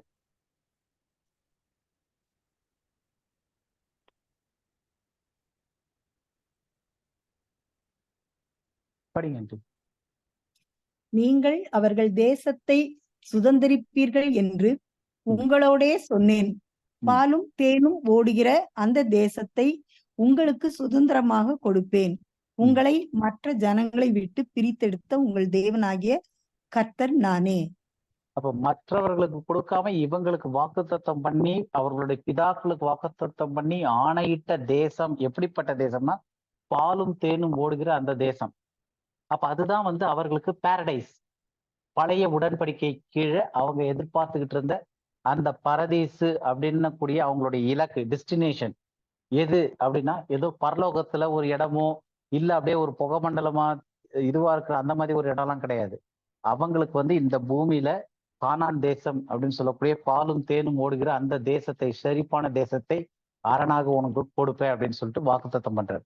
அப்ப அவங்கள பொறுத்த வரைக்கும் இந்த 2 வாக்குத்தத்தங்கள் பழைய உடன்படிக்கையில அவங்களுக்கு தெரிஞ்சது, எது பரதேசுன்னு சொல்லிட்டு. அப்போ எதிர்காலத்துல, இப்ப இன்னைக்கு நமக்கு தெரியும் எதிர்காலத்துலதான் வந்து புதிய உடன்படிக்கை இருக்கு அப்படின்னு சொல்லிட்டு. அப்ப அந்த புதிய உடன்படிக்கையில எப்படிப்பட்ட ராஜ்யத்தை தேவன் பரதேசன்னு சொல்றாருன்னா, அந்த அரணும் அந்த நிலையான இதுவும் எப்படி இருக்கும்னு பார்க்கறதுக்கு 2 வசனம் படிக்கலாம். தானியேல்ல 2வது அதிகாரம் 44வது வசனம். இந்த இது வந்து புதிய ஏற்பாட்டுக்கு கீழே, புதிய உடன்படிக்கைக்கு கீழே வரக்கூடிய காரியமா இருக்கு. இதுல வந்து பாலும் தேனும் ஓடுற தேசம் தான், அந்த இது இல்லாம அது பழைய உடன்படிக்கையில கொடுக்கப்பட்டுச்சு. தானியேல் 2:44. அந்த ராஜாக்களின் நாட்களிலே பரலோகத்தின் தேவன் என்றென்றைக்கும் அழியாத ஒரு ராஜ்யத்தை எழும்ப பண்ணுவார். அந்த ராஜ்யம் வேறே ஜனத்துக்கு விடப்படுவது இல்லை. ஒரு கல் கையால் பெயர்க்கப்படாமல் மலையிலிருந்து பெயர்ந்து உருண்டு வந்து இரும்பையும் வெண்கலத்தையும் களிமண்ணையும் வெள்ளியையும் பொன்னையும் நொறுக்கினதை நீர் கண்டீரே. அப்படியே அது அந்த ராஜ்யங்களை எல்லாம் நொறுக்கி நிர்மூலமாக்கி தானோ என்றென்றைக்கும் நிற்கும். அப்ப இது வந்து தேவனுடைய 1000 வருஷ அரசாட்சியை சொல்லும் போது இந்த உலகத்தினுடைய இது வந்து அந்த தானியேலுடைய அந்த சிலையினுடைய அந்த ஒரு பகுதி. இது அந்த சொப்பனத்துல இருந்து வந்து சொல்றது நேபுகாத்நேச்சர் சொல்லும் போது, அப்போ பரலோகத்தின் தேவன் என்றென்றைக்கும் அழியாத ஒரு ராஜ்யத்தை எழும்ப பண்ணுவார். இதுதான் வந்து நமக்கு அந்த பாயிண்ட். அப்ப அந்த ராஜ்யம், அப்ப ஏற்கனவே பழைய உடன்படிக்கையில சொன்னது வந்து ஒரு பாலும் தேனும் ஓடுகிற தேசத்தை பழைய உடன்படிக்கையில சொல்றாரு. அப்ப புதிய உடன்படிக்கையில என்ன சொல்றாரு, ஒரு ராஜ்யம் வரப்போகுது.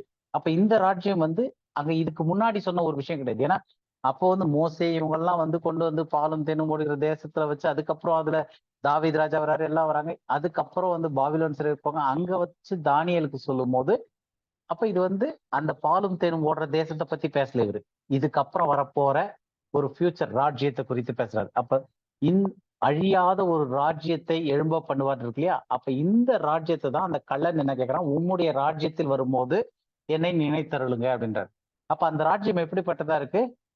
தானே என்றென்றைக்கும் நிற்கும். அப்ப அந்த ராஜ்யம் தான் நிலை நிற்கும். அது வந்து என்றென்றைக்கும் நிற்கும். அது அழியப்படுறதுல மற்ற எல்லாத்தையும் அழிச்சு அதுவே தான் நிற்கும் அப்படின்னு சொல்லிட்டு, அப்ப அதனுடைய செக்யூரிட்டி, அந்த ராஜ்யம் எப்படி பாதுகாப்பானது, அரணானது, அது என்றென்றைக்கும் நிலைத்திருக்கும் அப்படின்ற ஒரு காரியத்தை வந்து இங்க சொல்றாரு. அப்ப இந்த ராஜ்யம் தான் வந்து புதிய உடன்படிக்கையில இனி வரப்போற 1000 வருஷ அரசாட்சியில 2ஆம் வருகையில வரப்போற அந்த ராஜ்யம். இந்த ராஜ்யத்திற்குள்ள புதிய உடன்படிக்கை ஆக்டிவா கிரியை செய்யும். புதிய உடன்படிக்கையில இருக்கிறது நடைமுறையில இருக்கும். அப்ப இந்த ராஜ்யத்தை குறித்து தான் அந்த கள்ளன் பேசுறாரு. அப்ப அந்த ராஜ்யத்துல வரும்போது எப்படிப்பட்டதா, இப்ப அரணான கோட்டையின் போதும் அது ஒரு பாரடைஸ் அப்படின்னு தெரியுது. ஏன்னா பாதுகாப்பான ஒரு இடம் என்றென்றைக்கும் நிலைத்திருக்கும் தேவனுடைய அந்த ராஜ்யம் எழும்பி. அதுக்கு அடுத்தது இன்னும் 2 வசனம் படிச்சிடலாம். சகரியா 14:8-9. சகரியா 14:8-9. அந்நாளிலே ஜீவ தண்ணீர்கள் எருசலேமிலிருந்து புறப்பட்டு பாதி கிழக்கு சமுத்திரத்துக்கும் பாதி மேற்கு சமுத்திரத்துக்கும் போய் மாரி காலத்துக்கும் கோடை காலத்துக்கும் இருக்கும். அப்பொழுது கர்த்தர் பூமியின் மீதெங்கும் ராஜாவாய் இருப்பார். அந்நாளிலே ஒரே கர்த்தர் இருப்பார், அவருடைய நாமமும் ஒன்றாய் இருக்கும். அப்போ இதுல சில காரியங்கள் என்ன பாக்குறோம் அப்படின்னா, அந்நாளிலே அப்படின்னும் போது அதுக்கு மேல் வசனத்துல பார்த்தோம் இல்லையா, ஒரு கல் வந்து விழுந்து ஒரு ராஜ்யத்தை ஸ்தாபிக்குது, எழும்ப பண்ணுவார்னு. அப்ப அது வந்து 2ஆம் வருகை குறித்து தான் இது எல்லாமே பேசக்கூடிய காரியமா இருக்கு. அப்ப அந்த 2ஆம் வருகையில, இயேசு கிறிஸ்துனுடைய 2ஆம் வருகை, அந்த நாள்ல அவரு புதிய உடன்படிக்கையில ராஜ்யத்தை ஸ்தாபிக்கும் போது அந்த ராஜ்யம் எப்படிப்பட்ட செழிப்பா இருக்குன்னா, பாலும் தேனும் ஓடுறது மட்டும் இல்ல, ஜீவ தண்ணீர்கள் எருசலேம்ல இருந்து புறப்படும். அப்ப அங்க வந்து லைஃப், உயிர் கொடுக்கக்கூடிய அந்த தண்ணீர், ஜீவ தண்ணீர் வந்து புறப்பட்டு போகுது. அப்போ அந்த இடத்துல கர்த்தர் பூமி மீதெங்கும் ராஜாவா இருப்பார். அப்ப இந்த ராஜ்யம்ன்றது வந்து யார, இந்த கர்த்தராகிய இயேசு கிறிஸ்து வந்து எவ்வளவு தூரத்துக்கு ஆளுகை செய்வார்னா, பூமி மீதெங்கும் அவர் தான் ராஜாவா இருப்பார். அந்நாளிலே ஒரே கர்த்தர் இருப்பார், அவருடைய நாமம் ஒன்றா இருக்கும்னா, வேற அந்நிய தேவர்களோ வேற எந்த இதுவுமே வஞ்சிப்பாரோ எதுவுமே கிடையாது. அப்ப அவ்வளோ அரணான செழிப்பான ஒரு ஜீவ தண்ணீர் புரண்டு ஓடக்கூடிய ஒரு இடமாக எது இருக்க போது, வரப்போகிற 1000 வருஷ அரசாட்சியில வரக்கூடிய அந்த ராஜ்யம், தேவனுடைய ராஜ்யம்னு சொல்லக்கூடியது.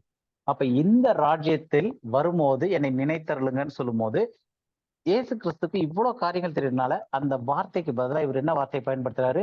பரதேசு, இன்றைக்கு நீ என்னோட கூட பரதேசில் இருப்பாய் அப்படின்றது வருது. இப்ப இது வரைக்கும் கிளியரா இருக்கா? எதுக்காக கள்ளன் வந்து ராஜ்யத்தில் வரும்போது நினைத்தருளுங்கன்னு போது இவர் வந்து இன்னைக்கு நீ என்னோட கூட பரதேசில் இருப்பாய் அப்படின்னு சொன்னது. இதுல ஏதாவது கேள்வி சந்தேகங்கள் இருக்கா, இல்ல அடுத்த இதுக்கு போலாமா நம்ம பாயிண்ட்க்கு? சார் சொல்லுங்க கார்த்திகேயன். இப்ப இந்த பரலோக ராஜ்யம்ன்றது இந்த பூமியில இருக்க போகுது 1000 வருட அரசாட்சி. இப்ப என்றென்றைக்கு தானியேல என்றென்றைக்கும் அழியாத ராஜ்யம் அப்படின்றாருல. ஆமா. அப்ப வந்து 1000 வருட அரசாட்சிக்கு அப்புறமும் புதிய வானம் புதிய பூமியிலும் கண்டினியூ ஆகுமா இது? அதுல வந்து என்றென்றைக்கும் அப்படின்றது இல்லையா, அதனுடைய மொழிபெயர்ப்பே வந்து ஒரு அந்த எபிரேய வேர்டு என்னன்னா ஒலாம் அப்படின்வாங்க. நம்ம கிரீக்ல வந்து அதுக்கு இணையான வார்த்தை வந்து இயானியன், இல்லாட்டி இயான், இயானியன் அப்படின்வாங்க. அப்ப இது வந்து நம்ம தனியா நம்ம அந்த ரைட் டிவிஷன் டூல்ல இயானியன் ஸ்டடிஸ், எப்படி காலங்கள் பிரிக்கப்படுதுன்னு ஒண்ணு படிப்போம். அப்ப அந்த இதுல வந்து படிக்கும் போது டிரான்ஸ்லேஷனோட இது கரெக்டா புரியும். அப்ப இயான் அப்படின்னு சொல்லும் போது நம்ம பைபிள்ல வந்து நித்திய நித்தியமாக, எவர்லாஸ்டிங், அந்த மாதிரி எல்லாம் இருக்கு இல்லையா. இப்ப வந்து அந்த மாதிரியான வார்த்தை நித்திய நித்தியமாயின்னு மொழிபெயர்த்திருக்காங்க. இப்ப நித்திய நித்தியமாயில எத்தனை நித்தியம் இருக்கு? 2. நித்திய நித்தியமாய் அப்படின்னும் போது அங்க மூல பாஷையில வந்து இயான் ஆஃப் இயான்ஸ் அப்படின்றது தான் வந்து வரக்கூடிய வார்த்தையா இருக்கு. அப்ப இயான் அப்படின்னா அது நித்தியமா போகுதுன்னா அப்ப அடுத்த நித்தியம் எப்ப வரப்போகுது? அந்த சில சில இடத்துல அதே வார்த்தைகள் யுக இயான்கள் அப்படின்னு வரும்போது நித்தியங்கள் அப்படின்ற வார்த்தையில வருது. ஆனா அங்க மட்டும் நித்தியங்கள்னு மொழிபெயர்க்காம கரெக்டான மொழிபெயர்ப்பா காலங்கள் அப்படின்னு மொழிபெயர்த்துப்பாங்க. நம்ம அதை வந்து தனியாவே ஒரு ஸ்டடி வச்சிருக்கோம், இயானியன் ஸ்டடிஸ்ன்னு சொல்லிட்டு.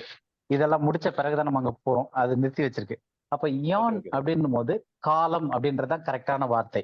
அப்ப காலங்கள் அப்படின்றதுதான் வந்து இயான். என்லெஸ் காலம் தானே வருது தம்பி. இல்ல நித்தியம்னாக்கா இல்ல அதான் சொல்றேன், அந்த நித்தியம்ன்ற வார்த்தையே வந்து தவறான மொழிபெயர்ப்பு. அதான் சொல்றேன். இப்ப தமிழ் பைபிள்ல வந்து இந்த இங்கிலீஷ் தமிழ் பைபிள்ல வந்து வருங்காலங்களில் அப்படின்ற வார்த்தை வரும். எபேசியர்ல வரும். எபேசியர் 2வது அதிகாரத்துல வருங்காலங்களில் அப்படின்னு சொல்லிட்டு. அப்போ வருங்காலங்களில்னு வரக்கூடிய அந்த வார்த்தையில வந்து காலங்களில் அப்படின்னு மொழிபெயர்த்திருக்காங்க இல்லையா? இங்கிலீஷ்ல வந்து இந்த ஏஜஸ் டு கம் அப்படின்ட்டு மொழிபெயர்த்திருப்பாங்க.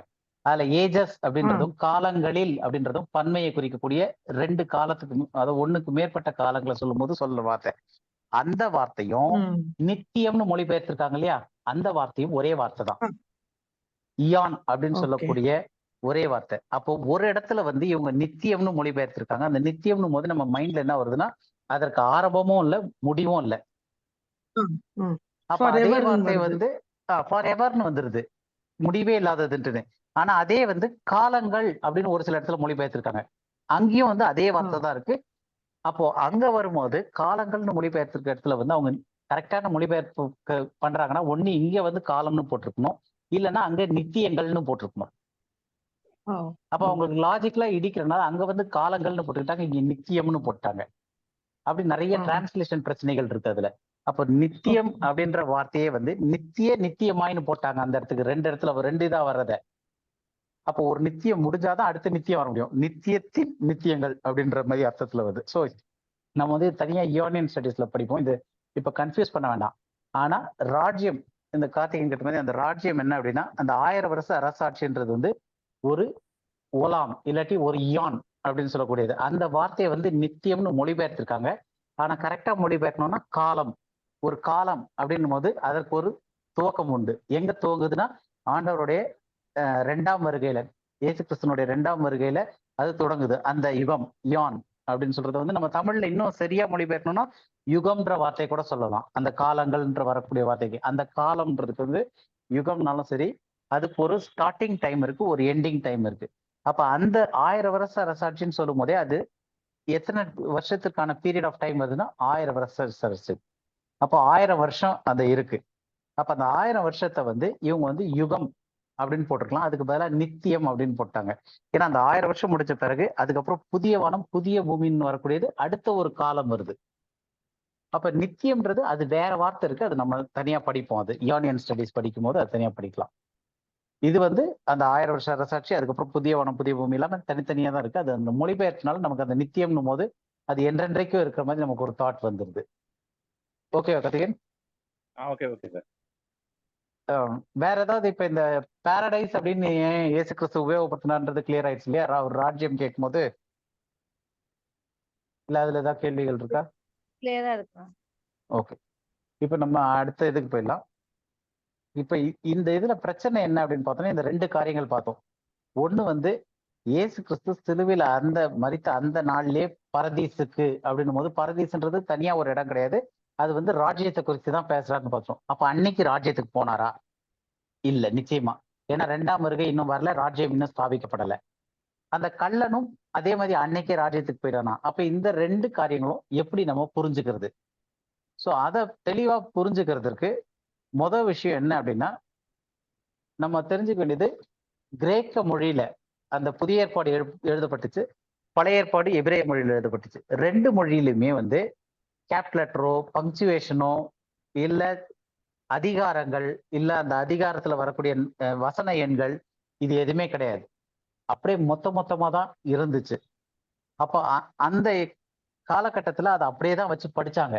அதற்கப்புறம் ரொம்ப ஒரு 1000 வருஷங்களுக்கு அப்புறம் வந்து அந்த பங்க்சுவேஷன் மார்க் அப்படின்னு சொல்லக்கூடிய நிறுத்துக்குறிகளை அதுல ஆட் பண்ண ஆரம்பிச்சாங்க. இப்ப நியூ டெஸ்ட்மெண்ட் எடுத்தாங்க அப்படின்னா கிரேக்க மொழியில வந்து எந்த பங்க்சுவேஷன் மார்க்குமே கிடையாது. ஒரு புக் எடுக்கிறோம் அப்படின்னா எந்த சாப்டர் 1, சாப்டர் 2, சாப்டர் 3 அந்த மாதிரி சாப்டர் நம்பர் கிடையாது, வசன நம்பருங்க கிடையாது. அப்ப எடுக்கிறதுக்கு வந்து அவங்களுக்கு படிக்கிறதுக்கு ரொம்ப கஷ்டமா இருந்துச்சு, எந்த இடத்துல தேடி எடுக்கிறது அப்படின்னு சொல்லிட்டு.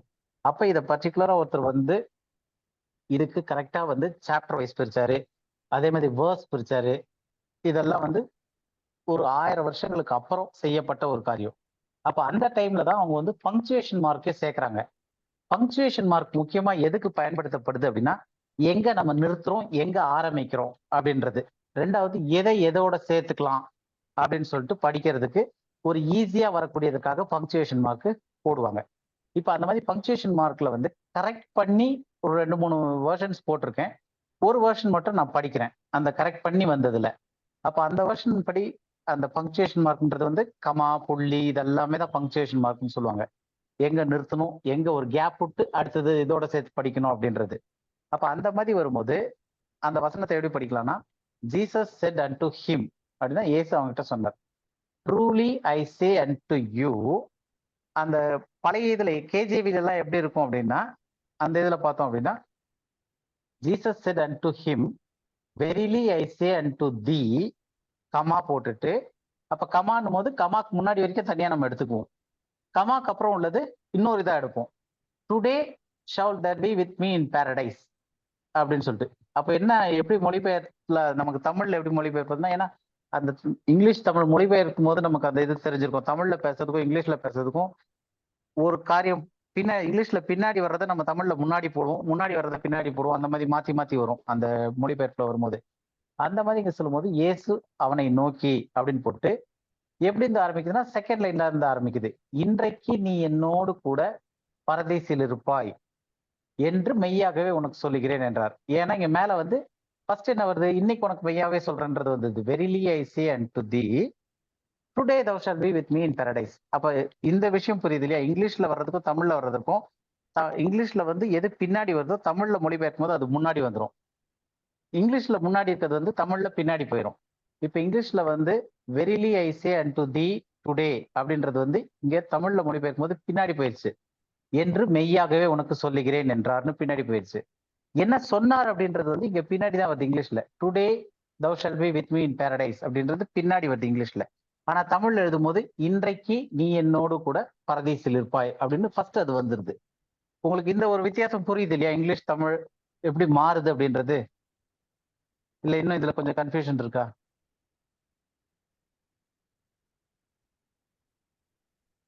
திரும்ப சொல்லவா இது? இல்ல சார், சொல்லுங்க தம்பி, சொல்லுங்க தம்பி. இன்னொரு வாட்டி சொல்லிடுவா? ஓகே. இங்கிலீஷ்லயும் தமிழ்லயும் நம்ம மொழிபெயர்க்கும் போது அதை இங்கிலீஷ்ல படிக்கிறதுக்கு தமிழ்ல படிக்கிறதுக்கு எப்படி இருக்கும்னா, அந்த இப்ப என் ஸ்கிரீன்ல பாத்தீங்கன்னா தெரியும், அந்த லூக்கா 23ல 43வது வசனம் வச்சிருக்கேன். அதுல வந்து and Jesus said unto him அப்படின்றது போட்டு ஒரு கமா வந்துருச்சு. அத அப்படியே வந்திருக்கு, இயேசு அவனை நோக்கி அப்படின்னு சொல்லி வந்துருச்சு. அதுக்கு அடுத்த பகுதி வந்து verily I say unto thee அப்படின்னு இருக்கு. அப்போ இது வந்து தமிழ்ல மொழிபெயர்க்கும் போது ரெண்டாவதா வரல, இது வந்து கடைசியில வந்திருக்கு. எப்படி வந்திருக்கு? இயேசு அவனை நோக்கின்னு சொல்லிட்டு வேற ஏதோ வந்துட்டு என்று மெய்யாகவே உனக்கு சொல்லுகிறேன் என்றார் அப்படின்னு சொல்லி முடியுது. அந்த மெய்யாகவே உனக்கு சொல்லுகிறேன் என்ற அப்படி அதுதான் வந்து verily I say unto thee அப்படின்னு போட்டு அதுக்கப்புறம் தான் இங்கிலீஷ்ல வந்து என்ன சொன்னார்னு வருது. என்ன சொன்னாரு? Today thou shalt be with me in paradise. ஆனா தமிழ்ல சொல்லும் போது என்ன சொன்னார்ன்றத ஃபர்ஸ்ட் சொல்லிட்டு விஷயத்த சொல்லிட்டு இப்படியாக அவரு சொன்னாரு அப்படின்னு தமிழ்ல வரும். அப்ப இயேசு அவனை நோக்கி சொன்ன விஷயத்த ஃபர்ஸ்ட் சொல்லிடுறாங்க. இன்றைக்கு நீ என்னோடு கூட பரதேசில் இருப்பாய் அப்படின்ற விஷயத்த சொல்லிட்டு என்று மெய்யாகவே உனக்கு சொல்லுகிறேன் என்றார். அப்ப அந்த விஷயம் வந்து ஃபர்ஸ்ட் வந்துருச்சு, அவர் அப்படி சொன்னார்னு சொல்லிட்டு ரெண்டாவதா வருது. ஆனா இங்கிலீஷ்ல பார்க்கும்போது ஃபர்ஸ்ட் அவர் என்ன சொல்றாருன்றது வந்தது, நான் மெய்யாகவே உனக்கு சொல்றேன் அப்படின்னு சொல்லிட்டு இன்னைக்கு நீ என்னோட கூட பரதேசில் இருப்பாய் அப்படின்ற மாதிரி தமிழுக்கும் அந்த இங்கிலீஷ்க்கும் வந்து அந்த சென்டென்ஸ்னுடைய முன்னாடி பின்னாடி ஜம்பிள் ஆகி வரும் அந்த டிரான்ஸ்லேஷன் பண்ணும்போது. ஓகே, இது இப்போதைக்கு இது இருக்கட்டும். இப்ப இதே மெத்தட்ல இங்க நம்ம பார்க்கும்போது அந்த ஒரு கமா மாறும்போது என்ன அர்த்தத்துல மாறுது அப்படின்றத பார்க்கலாம். இங்க ஒரு வெர்ஷன்ல படிக்கிறேன் நானு. Jesus said unto him truly I say to you today comma போட்டிருக்கு. அப்ப இந்த டுடே வந்து கமாக்கு முன்னாடியே கொண்டு வந்துட்டாங்க. அப்ப கமாக்கு முன்னாடி கொண்டு வந்தா அந்த டுடே வந்து எங்க சேர்க்கணும்னா, நான் இன்னைக்கு சொல்றேன் உனக்கு அப்படின்னு அந்த இன்னைக்கு வந்து அதுல வந்துரும். You will be with me in Paradise, நீ என்னோடு கூட பரதேசில் இருப்பாய். அப்ப இதை வந்து நான் கம்பேரிசன் பண்ணி போட்டிருக்கேன் தமிழ்ல. நம்ம நார்மலா இருக்கிறதுக்கும் இப்ப இந்த கமா ஒரு கமா மட்டும் மாத்துறதுக்கும் எவ்வளவு தமிழ்ல வித்தியாசம் வருதுன்றாங்க. இயேசு அவனை நோக்கி, நீ என்னோட கூட பரதேசில் இருப்பாய் என்று மெய்யாகவே இன்றைக்கு உனக்கு சொல்லுகிறேன் என்றார். அப்ப இதுதான் வந்து கரெக்டான மொழிபெயர்ப்பு. ஒரு சின்ன கமா மாறும்போது இங்கிலீஷ்ல வந்து வெறும் ஒரு கமா மட்டும் தான் சேஞ்ச் ஆகுது. இதை ஏன் சொல்ல வரேன்னா, இங்கிலீஷ்ல வந்து ஒரு கமா மட்டும் தான் சேஞ்ச் ஆகுது. ஆனா தமிழ்ல நம்ம அதை மொழிபெயர்க்கும் போது சென்டென்ஸே மாறிடுது. இங்கிலீஷ்லயும் அர்த்தம் மாறிடுது. ஆனா பாக்குறதுக்கு ஒரு சின்ன கமா, இங்க வைக்கிற கமாவை முன்னாடியே வச்சிட்டாங்க. டுடேக்கு அப்புறம் வைக்க வேண்டிய கமாவை டுடேக்கு முன்னாடி வச்சிட்டனால டுடே வந்து அந்த யூவோட சேர்ந்துருது. அப்ப அந்த you will be with me in பாரடைஸோட டுடே சேரும் போது truly I say unto you comma போட்டு டுடே இன்றைக்கு நீ என்னோடு கூட பரதேசில் இருப்பாய்னு அர்த்தம் வந்துருது. ஆனா அதே டுடேக்கு முன்னாடி கமா வந்துச்சுன்னா Jesus said unto him, truly I say to you, மெய்யாகவே உனக்கு சொல்றேன், today you will be with me in Paradise அப்படின்னும் போது இந்த டுடே வந்து நம்ம முன்னாடி சேர்த்துட்டோம் அப்படின்னா truly I say unto you today, இன்றைக்கு நான் உனக்கு மெய்யாகவே சொல்றேன், நீ என்னோடு கூட பரதேசில் இருப்பாய் அப்படின்ட்டு. இந்த டிஃபரன்ஸ் உங்களுக்கு புரியுதா? ஏன்னா இது அந்த கமா மாறும் போது அர்த்தமே மாறும் அப்படின்றது. இல்ல ரொம்ப கன்ஃபியூசிங்கா இருக்கா? புரியுதுண்ணா. ஓகே, நான் இன்னொரு ஒரு தடவை சொல்றேன் நானு. இப்ப ஹலோ, சொல்லுங்க பிரதர். பிரதர் எனக்கு சவுண்ட் உங்க வாய்ஸ் ரொம்ப கம்மியா கேக்குது பிரதர். நீங்க எக்ஸ்பிளைன் பண்றதுக்காக யாரோ என்ன புரிஞ்சுக்காங்கன்றதை எக்ஸ்பிளைன் பண்ணுங்க. அது கூட ஓகே தான். யாரோ ஒருத்தர் எக்ஸ்பிளைன் பண்ணலாமே. அதாவது வசனத்துல வந்து இன்றைக்கு நீ என்னோடு பரதேசில் இருப்பாய் அப்படின்னு தமிழ்ல வருது. ஆமா, ஆக்சுவலா அவர் என்ன சொல்றாருன்னா, இன்னைக்கு நான் உனக்கு சொல்றேன், நீ என்னோட பரதேசில் இருப்பாய். அது என்னைக்குன்னு தெரியாது. நான் பரதேசில் இருக்கும்போது நீ என்னோட வந்து அங்க இருப்பேன்னு சொல்றாரு. அந்த டேட்டா அவர் மென்ஷன் பண்ணி சொல்லல. இன்னைக்கு ஒரு விஷயத்த சொல்லிடுறேன், நீ என்னைக்குனாலும் என் கூட பரதேசில வந்து இருப்ப, அப்படிதான் அவர் சொல்ல மீன் பண்றாரு. அந்த கமானுடைய டிஃபரன்ஸ். ஆமா, அந்த கமா வந்து முன்னாடி அந்த டுடேக்கு முன்னாடி வந்துருச்சுன்னா இன்னைக்கே அவர் பரதேசில் இருப்பார்ன்ற மாதிரியும், அந்த கள்ளன் வந்து அன்னைக்கே அவரோட கூட பரதேசில் இருப்பார்ன்ற மாதிரியும் அர்த்தம் வந்துருது. ஆனா அந்த கமாவை வந்து டுடேக்கு அப்புறம் வச்சோம் அப்படின்னா அந்த டுடே எதோட சேருதுன்றது முக்கியம். நான் உனக்கு சொல்றேன்றதோட அந்த இன்னைக்கு சேருதா, இல்ல பரதேசில் இருப்பாய்ன்றதோட இன்னைக்கு சேருதா அப்படின்றதுதான். அப்ப மூல பாஷையில எழுதும் போது அங்க கமாவே கிடையாது. அப்போ மொத்தமா எழுதியாச்சு. அதை வந்து கமா பிரிக்கும் போது அவங்க எப்படி பிரிச்சிட்டாங்க அப்படின்னா அந்த இன்னைக்கு உனக்கு உண்மையாகவே உனக்கு சொல்றேன், மெய்யாகவே உனக்கு சொல்றேன் அப்படின்றதுல அந்த இன்னைக்க சேர்க்காம பரதேசில் என்னோடு கூட இருப்பாய்ன்றதோட ஒரு கமா வந்து முன்னாடியும் பின்னாடியும் மாறினால பரதேசில் என்னோடு இருப்பாய்ன்றதுல வந்து அந்த இன்னைக்கு போய் சேர்ந்துருச்சு. அது வந்து என்ன அர்த்தத்தை கொண்டு வந்துருச்சுன்னா, அப்ப இயேசு கிறிஸ்து மரித்த அன்னைக்கு சிலுவையிலேயே வந்து அவரு பரதேசிக்கு போயிட்டாரு, அந்த கல்லனையும் பரதேசி கூட்டு போயிட்டாருன்னு சொல்லி, பரதேசின்றது ஒரு தனி இடம் மாதிரி, அது வந்து எங்கேயோ இருந்து அதுக்கப்புறம் அவன் பரலோகத்துக்கு போன மாதிரி அப்படியெல்லாம் நிறைய வந்துருச்சு அந்த ஒரு கமா, ஒரே ஒரு கமா மாற்றத்தினால. அப்ப அந்த கமாவை நம்ம கரெக்டா போட்டு டுடேவை வந்து அவர் சொன்னதோட சேர்த்துட்டோம் அப்படின்னா அப்ப சொல்றதுதான் அன்னைக்குன்ற மாதிரி வந்துருது. அப்ப ஏற்கனவே பைபிள்ல இருக்கிறது எப்படி இருக்கு? இயேசு அவனை நோக்கி இன்றைக்கு அப்படின்ற வார்த்தையை எதோட போட்டாங்க? பரதீசில் இருப்பாயோட போட்டாங்க. அப்ப இன்றைக்கு நீ என்னோடு கூட பரதீசில் இருப்பாய் என்று மெய்யாகவே உனக்கு சொல்லுகிறேன்னு மொழிபெயர்த்தாங்க. அப்ப அந்த கமாவை கரெக்டா போட்டிருந்தாங்கன்னா மற்ற தியாலஜியோட சேர்ந்து கரெக்டா வரும்போது எப்படி வரும் அப்படின்னா, இயேசு அவனை நோக்கி நீ என்னோடு கூட பரதேசில் இருப்பாய் என்று மெய்யாகவே அந்த இன்றைக்குன்ற வார்த்தை சொல்றதோட வந்துடும், இன்றைக்கு உனக்கு சொல்லுகிறேன் என்று. இப்ப புரியுதா இது? புரியுதுங்கண்ணா. அப்போ இயேசு கிறிஸ்து ஆக்சுவலா சிலுவையில அந்த கல்லனுக்கு அப்ப என்ன சொல்லியிருக்காரு அப்படின்னா, நீ பரதேசில, அதாவது என்னுடைய ராஜ்யத்துல என்னுடனே கூட இருப்பாய் என்று இன்னைக்கு நான் உனக்கு வாக்களிக்கிறேன், உறுதி அளிக்கிறேன். இன்னைக்கு சத்தியமா சொல்றேன், நீ என் கூட பரதேசில் இருப்பாய், இல்ல நீ என் கூட ராஜ்யத்துல இருப்பாய். அப்போ அந்த அஷூரன்ஸ், அந்த உறுதித்தன்மைய சிலுவையில இயேசு கிறிஸ்து அன்னைக்கு டேட்ல அந்த கள்ளனுக்கு உறுதி அளிக்கிறாரு. என்னன்னு உறுதி அளிக்கிறாரு? என்னுடைய ராஜ்யத்துல நான் வரும்போது நீ என்னோட கூட இருப்ப அப்படின்னு சொல்லிட்டு. அப்ப அந்த ஒரு கமா மாறினால அன்னைக்கே அவர் ராஜ்யத்துக்கு போன போதையும், அன்னைக்கே அவரு அந்த கல்லனும் ராஜ்யத்துக்குள்ளேயோ இல்ல பரதேசன், அங்க ராஜ்யம் வராதனால அவங்க என்னட்டாங்க, பரதேசன்றது வந்து ஒரு இடம் மாதிரி ஆக்கிட்டாங்க. அப்ப இது எல்லாத்துக்கும் காரணம் வந்து ஒரு கமா மாறினது. அப்ப இந்த வசனத்தை தெளிவா படிச்சு புரிஞ்சுக்கிட்டோம் அப்படின்னா, இந்த வசனத்துல இயேசு கிறிஸ்து வந்து அந்த நாள்ல அந்த கள்ளனுக்கு சிலுவையில உறுதி அளிக்கிறாரு. என்னன்னு?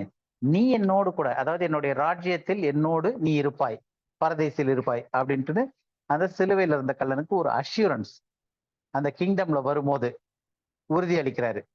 அப்ப அந்த ராஜ்யம்ன்றது தான் வந்து பரதீசுன்னு சொல்றாருன்னு பார்த்துட்டோம். ஃபர்ஸ்ட் நிறைய வசனங்கள் வச்சு ராஜ்யம், பரதீஸ்னா என்ன, ராஜ்யத்துக்கு எதுக்கு பரதீசுன்ற வார்த்தையும் பயன்படுத்தப்பட்டிருக்கு இயேசு கிறிஸ்துவின் மூலமா அப்படின்றத பார்த்துட்டோம்.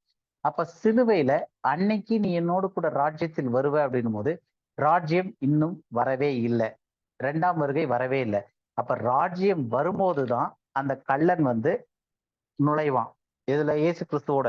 அதனுடைய உறுதி அவனுக்கு எங்க கிடைச்சது? சிலுவையில அன்னைக்கே அவர் உறுதி அளிச்சு சொன்னாரு. அதுதான் வந்து மெய்யாகவே சொல்றேன்னு சொல்லி அவரு சத்தியமா சொல்றேன் அப்படின்றத நம்ம கொலோக்கியல் டேர்ம்ல சொல்லணும்னா, இன்னைக்கு உனக்கு சத்தியம் பண்ணி சொல்றேன், இன்னைக்கு உனக்கு சத்தியமா சொல்றேன், நீ என் கூட ராஜ்யத்துல இருப்ப, பரதீசில் இருப்ப, செழிப்பான இடத்துல இருப்ப நான் வரும்போது அப்படின்றது. இப்ப இந்த இது புரியுது இல்லையா? அந்த வசனம் அந்த கள்ளனுக்கு எப்படி சொன்னாரு. அப்ப இந்த வசனத்தின் அடிப்படையில இயேசு கிறிஸ்து மரித்து 3 நாள் இரவும் பகலும் பூமியினுடைய தாழ்விடத்துல இல்ல, அந்த கள்ளனோட அன்னைக்கே பரதீசுக்கு போயிட்டாரு அப்படின்னு சொல்றது வந்து ஒரு தவறான தியாலஜியே வந்துருச்சு. ஒரு சின்ன கமானால, ஒரு சின்ன டிரான்ஸ்லேஷன்ல அவங்க ஆட் பண்ணும் போது ஒரு கமா மாத்துறதுனால அதுக்கப்புறம் வந்த எல்லா மொழிபெயர்ப்புகளையும் அந்த கமாவை இப்படியே போட்டு அன்னைக்கே வந்து அவங்க போன மாதிரி. வேற சில மொழிபெயர்ப்புகள் தான் வந்து கொஞ்சம் துல்லியமா கரெக்டா ஆராய்ச்சி பண்ணி அந்த டுடேன்றதுக்கு அப்புறம் கம்மா போட்டதுனால அன்னைக்கு சொல்லி இருக்கிறாரு, நீ என்னோட கூட பரதேசில் இருப்பாயின்னு வாக்களிச்சதா நமக்கு கரெக்டா தெரியுது. இது வரைக்கும் கிளியரா இருக்கு இல்லையா? ஓகே. இப்போ நமக்கு நல்லா தெரியும், இயேசு கிறிஸ்துவனுடைய 2ஆம் வருகையும் வரல. அவருடைய 2ஆம் வருகைக்கு அப்புறம், அவர் இயேசு கிறிஸ்து 2ஆம் வருகை வந்த பிறகுதான் பழைய ஏற்பாட்டு பரிசவர்களா இருக்கட்டும், இல்லைன்னா நம்ம அந்த சிறுமந்தைன்னு இப்ப நம்ம படிச்சுட்டு இருப்போம், அதனால தெரியும் நமக்கு, அந்த சிறுமந்தையில இருக்கவங்களோ இவங்க எல்லாருமே வந்து உயிர்த்தெழுதல் எப்ப நடக்க போகுதுன்னா அவருடைய 2ஆம் வருகையில தான் நடக்க போகுது. அப்ப அந்த கள்ளன் மட்டும் தனியா உயிர்த்தெழுந்து வர்றதுக்கு வாய்ப்பே இல்லை அந்த சிலுவையில இருந்து அன்னைக்கு. அப்ப அந்த கள்ளன் வந்து சிலுவையில மறிச்ச அந்த நாள்லயே உண்மையிலேயே உயிர்த்தெழுந்தானா?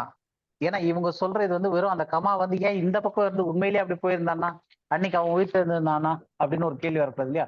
அப்ப உண்மையிலேயே வந்து அது டிரான்ஸ்லேஷன் எரர்ல, மொழிபெயர்ப்பின் காரணமாக அந்த கமா வந்து மாற்றி இந்த பக்கம் வைக்கப்பட்டிருக்கு அப்படின்றத உறுதி பண்ணோம் அப்படின்னா, அந்த கள்ளன் வந்து அன்னைக்கு உயிர்த்தெழவே இல்லை. கள்ளன் உயிர்த்தெழல்னா இயேசு கிறிஸ்துவும் 3 நாள் இரவும் பகலும் பூமியினுடைய தாழ்விடத்துல இருந்தான்றது உறுதியாகுது.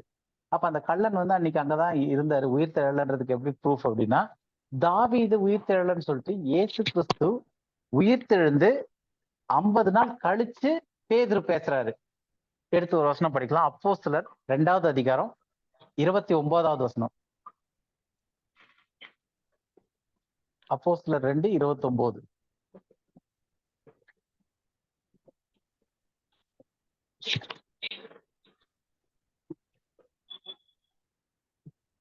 கார்த்திகேயன் படிங்க.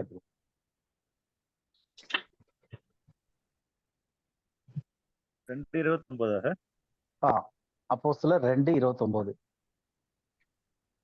சகோதரரே, கோத்திர தலைவனாகிய தாவீதை குறித்து நான் உங்களுடனே தைரியமாய் பேசுகிறதற்கு இடம் கொடுங்கள். அவன் மரணம் அடைந்து அடக்கம் பண்ணப்பட்டான். அவனுடைய கல்லறை இந்நாள் வரைக்கும் நம்ம இடத்துல இருக்கிறது. அப்போ இந்த விஷயத்த வந்து கோத்திர தலைவனாகிய தாவீதை குறித்து பேதுரு பேசும்போது எப்ப? அப்போஸ்தலர் 2வது அதிகாரத்துல இயேசு கிறிஸ்து, இது வந்து 50வது நாள் நடக்குது. அப்ப இயேசு கிறிஸ்து உயிர்த்தெழுந்த பிறகு 50வது நாள் கழிச்சு சொல்லும் போது தாவீதின் கல்லறை இன்னும் இங்கதானே இருக்கு, இந்நாள் வரைக்கும் நம்ம இடத்துல இருக்கிறது அப்படின்னும் போது தாவீதின் கல்லறையில திறந்து தாவீது உயிர்த்தெழுந்து போகலன்றது கன்ஃபார்மா தெரியுது. அப்ப சிலுவையில அன்னைக்கு அந்த கள்ளன் எப்படி உயிர்த்தெழுந்திருக்க முடியும்? தாவீதே இன்னும் உயிர்த்தெழல, இங்கதான் இருக்காரு அப்படின்னு சொல்லிட்டு. அதே மாதிரி பரதீசுக்கு போயிட்டாரு இல்ல பரலோகத்துக்கு போயிட்டாரா அப்படின்னு கேட்டோம்னா, அதே இதுல அப்போஸ்தலர் 2லயே 34, 35 2 வசனம் படிக்கலாம். தாவீது பரலோகத்திற்கு எழுந்து போகவில்லையே, ம். நான் உம்முடைய சத்துருக்களை உமக்கு பாதபடியாக்கி போடும் வரைக்கும் நீர் என் வலது பார்சத்தில் உட்காரும் என்று கர்த்தர் என் ஆண்டவருடனே சொன்னார் என்று அவனே சொல்லியிருக்கிறான். அப்போ தாவீது சங்கீதத்துல பாடும்போது அவங்களுக்கு வந்து அது தீர்க்க தரிசனமான்னு கூட தெரியாது, அந்த யூதர்களுக்கு. ஏன்னா இதெல்லாம் வந்து இயேசு கிறிஸ்துவ குறிச்சு தாவீது பாடிக்கிட்டு இருந்தது. அப்ப அந்த தீர்க்க தரிசன சங்கீதத்திலேயே தாவீது பாடும்போது இந்த காரியத்தெல்லாம் பாடியிருந்தாலும், இன்னைக்கு அவ இயேசு கிறிஸ்து உயிர்த்தெழுந்து போயிட்டோம், தாவீது வந்து இன்னும் பரலோகத்துக்கு எழுந்து போகவில்லையே. அப்ப இது பாடினது தாவீதே பாடியிருந்தாலும், தாவீதே சொல்லியிருந்தாலும் அது இயேசு கிறிஸ்துவ குறித்து தான் தாவீது தீர்க்க தரிசனமா சொன்னான்னு சொல்றாரு. அப்ப சொல்லும் போது தாவீதின் கல்லறை இன்னும் அங்கதான் இருக்கு, தாவீது இன்னும் பரலோகத்துக்கு எழுந்து போகவில்லைன்னு சொல்லிட்டு இயேசு கிறிஸ்துவனுடைய உயிர்த்தெழுதலுக்கு அப்புறம் 50 நாள் கழிச்சு பேசுறாங்க இந்த விஷயத்த. அப்ப இயேசு கிறிஸ்துவனுடைய உயிர்த்தெழுதலுக்கு அப்புறம் 50 நாள் கழிச்சு தாவீதின் கல்ற கோத்திர தலைவனா இருக்கிறவரே வந்து இங்கதான் இருக்கிறார் அப்படின்னும் போது, சிலுவையில இருந்த கல்ல அன்னைக்கே வந்து பரதீசுக்கு போயிட்டாருன்றது வந்து அபத்தமான ஒரு விஷயம். அப்ப அது வந்து ஒரு டிரான்ஸ்லேஷனுடைய ஒரு சின்ன கமா, அந்த ஒரு பிழை, அது வந்து மொத்த டாக்டரினுமே மாத்திருக்கு அப்படின்றத நம்ம புரிஞ்சுக்கிறோம்.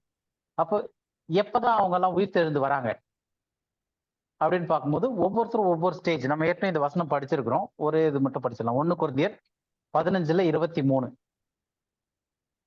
அவனவன் தன் தன் வரிசையிலே உயிர்ப்பிக்கப்படுவான். ம். முதற் பலனானவர் கிறிஸ்து, பின்பு அவர் வருகையில் அவருடையவர்கள் உயிர்ப்பிக்கப்படுவார்கள். ஆமா, அதுக்கப்புறம் அதன் பின்பு முடிவுல வருவான் அப்படின்லாம் சொல்லிட்டு நிறைய வரும். சோ நமக்கு புரியுது என்னன்னா, அவனவன் தன் தன் வரிசையிலே உயிர்ப்பிக்கப்படுவான், முதற் பலனானவர் கிறிஸ்து, பின்பு அவர் வருகையில் அவருடையவர்கள் உயிர்ப்பிக்கப்படுவார்கள்.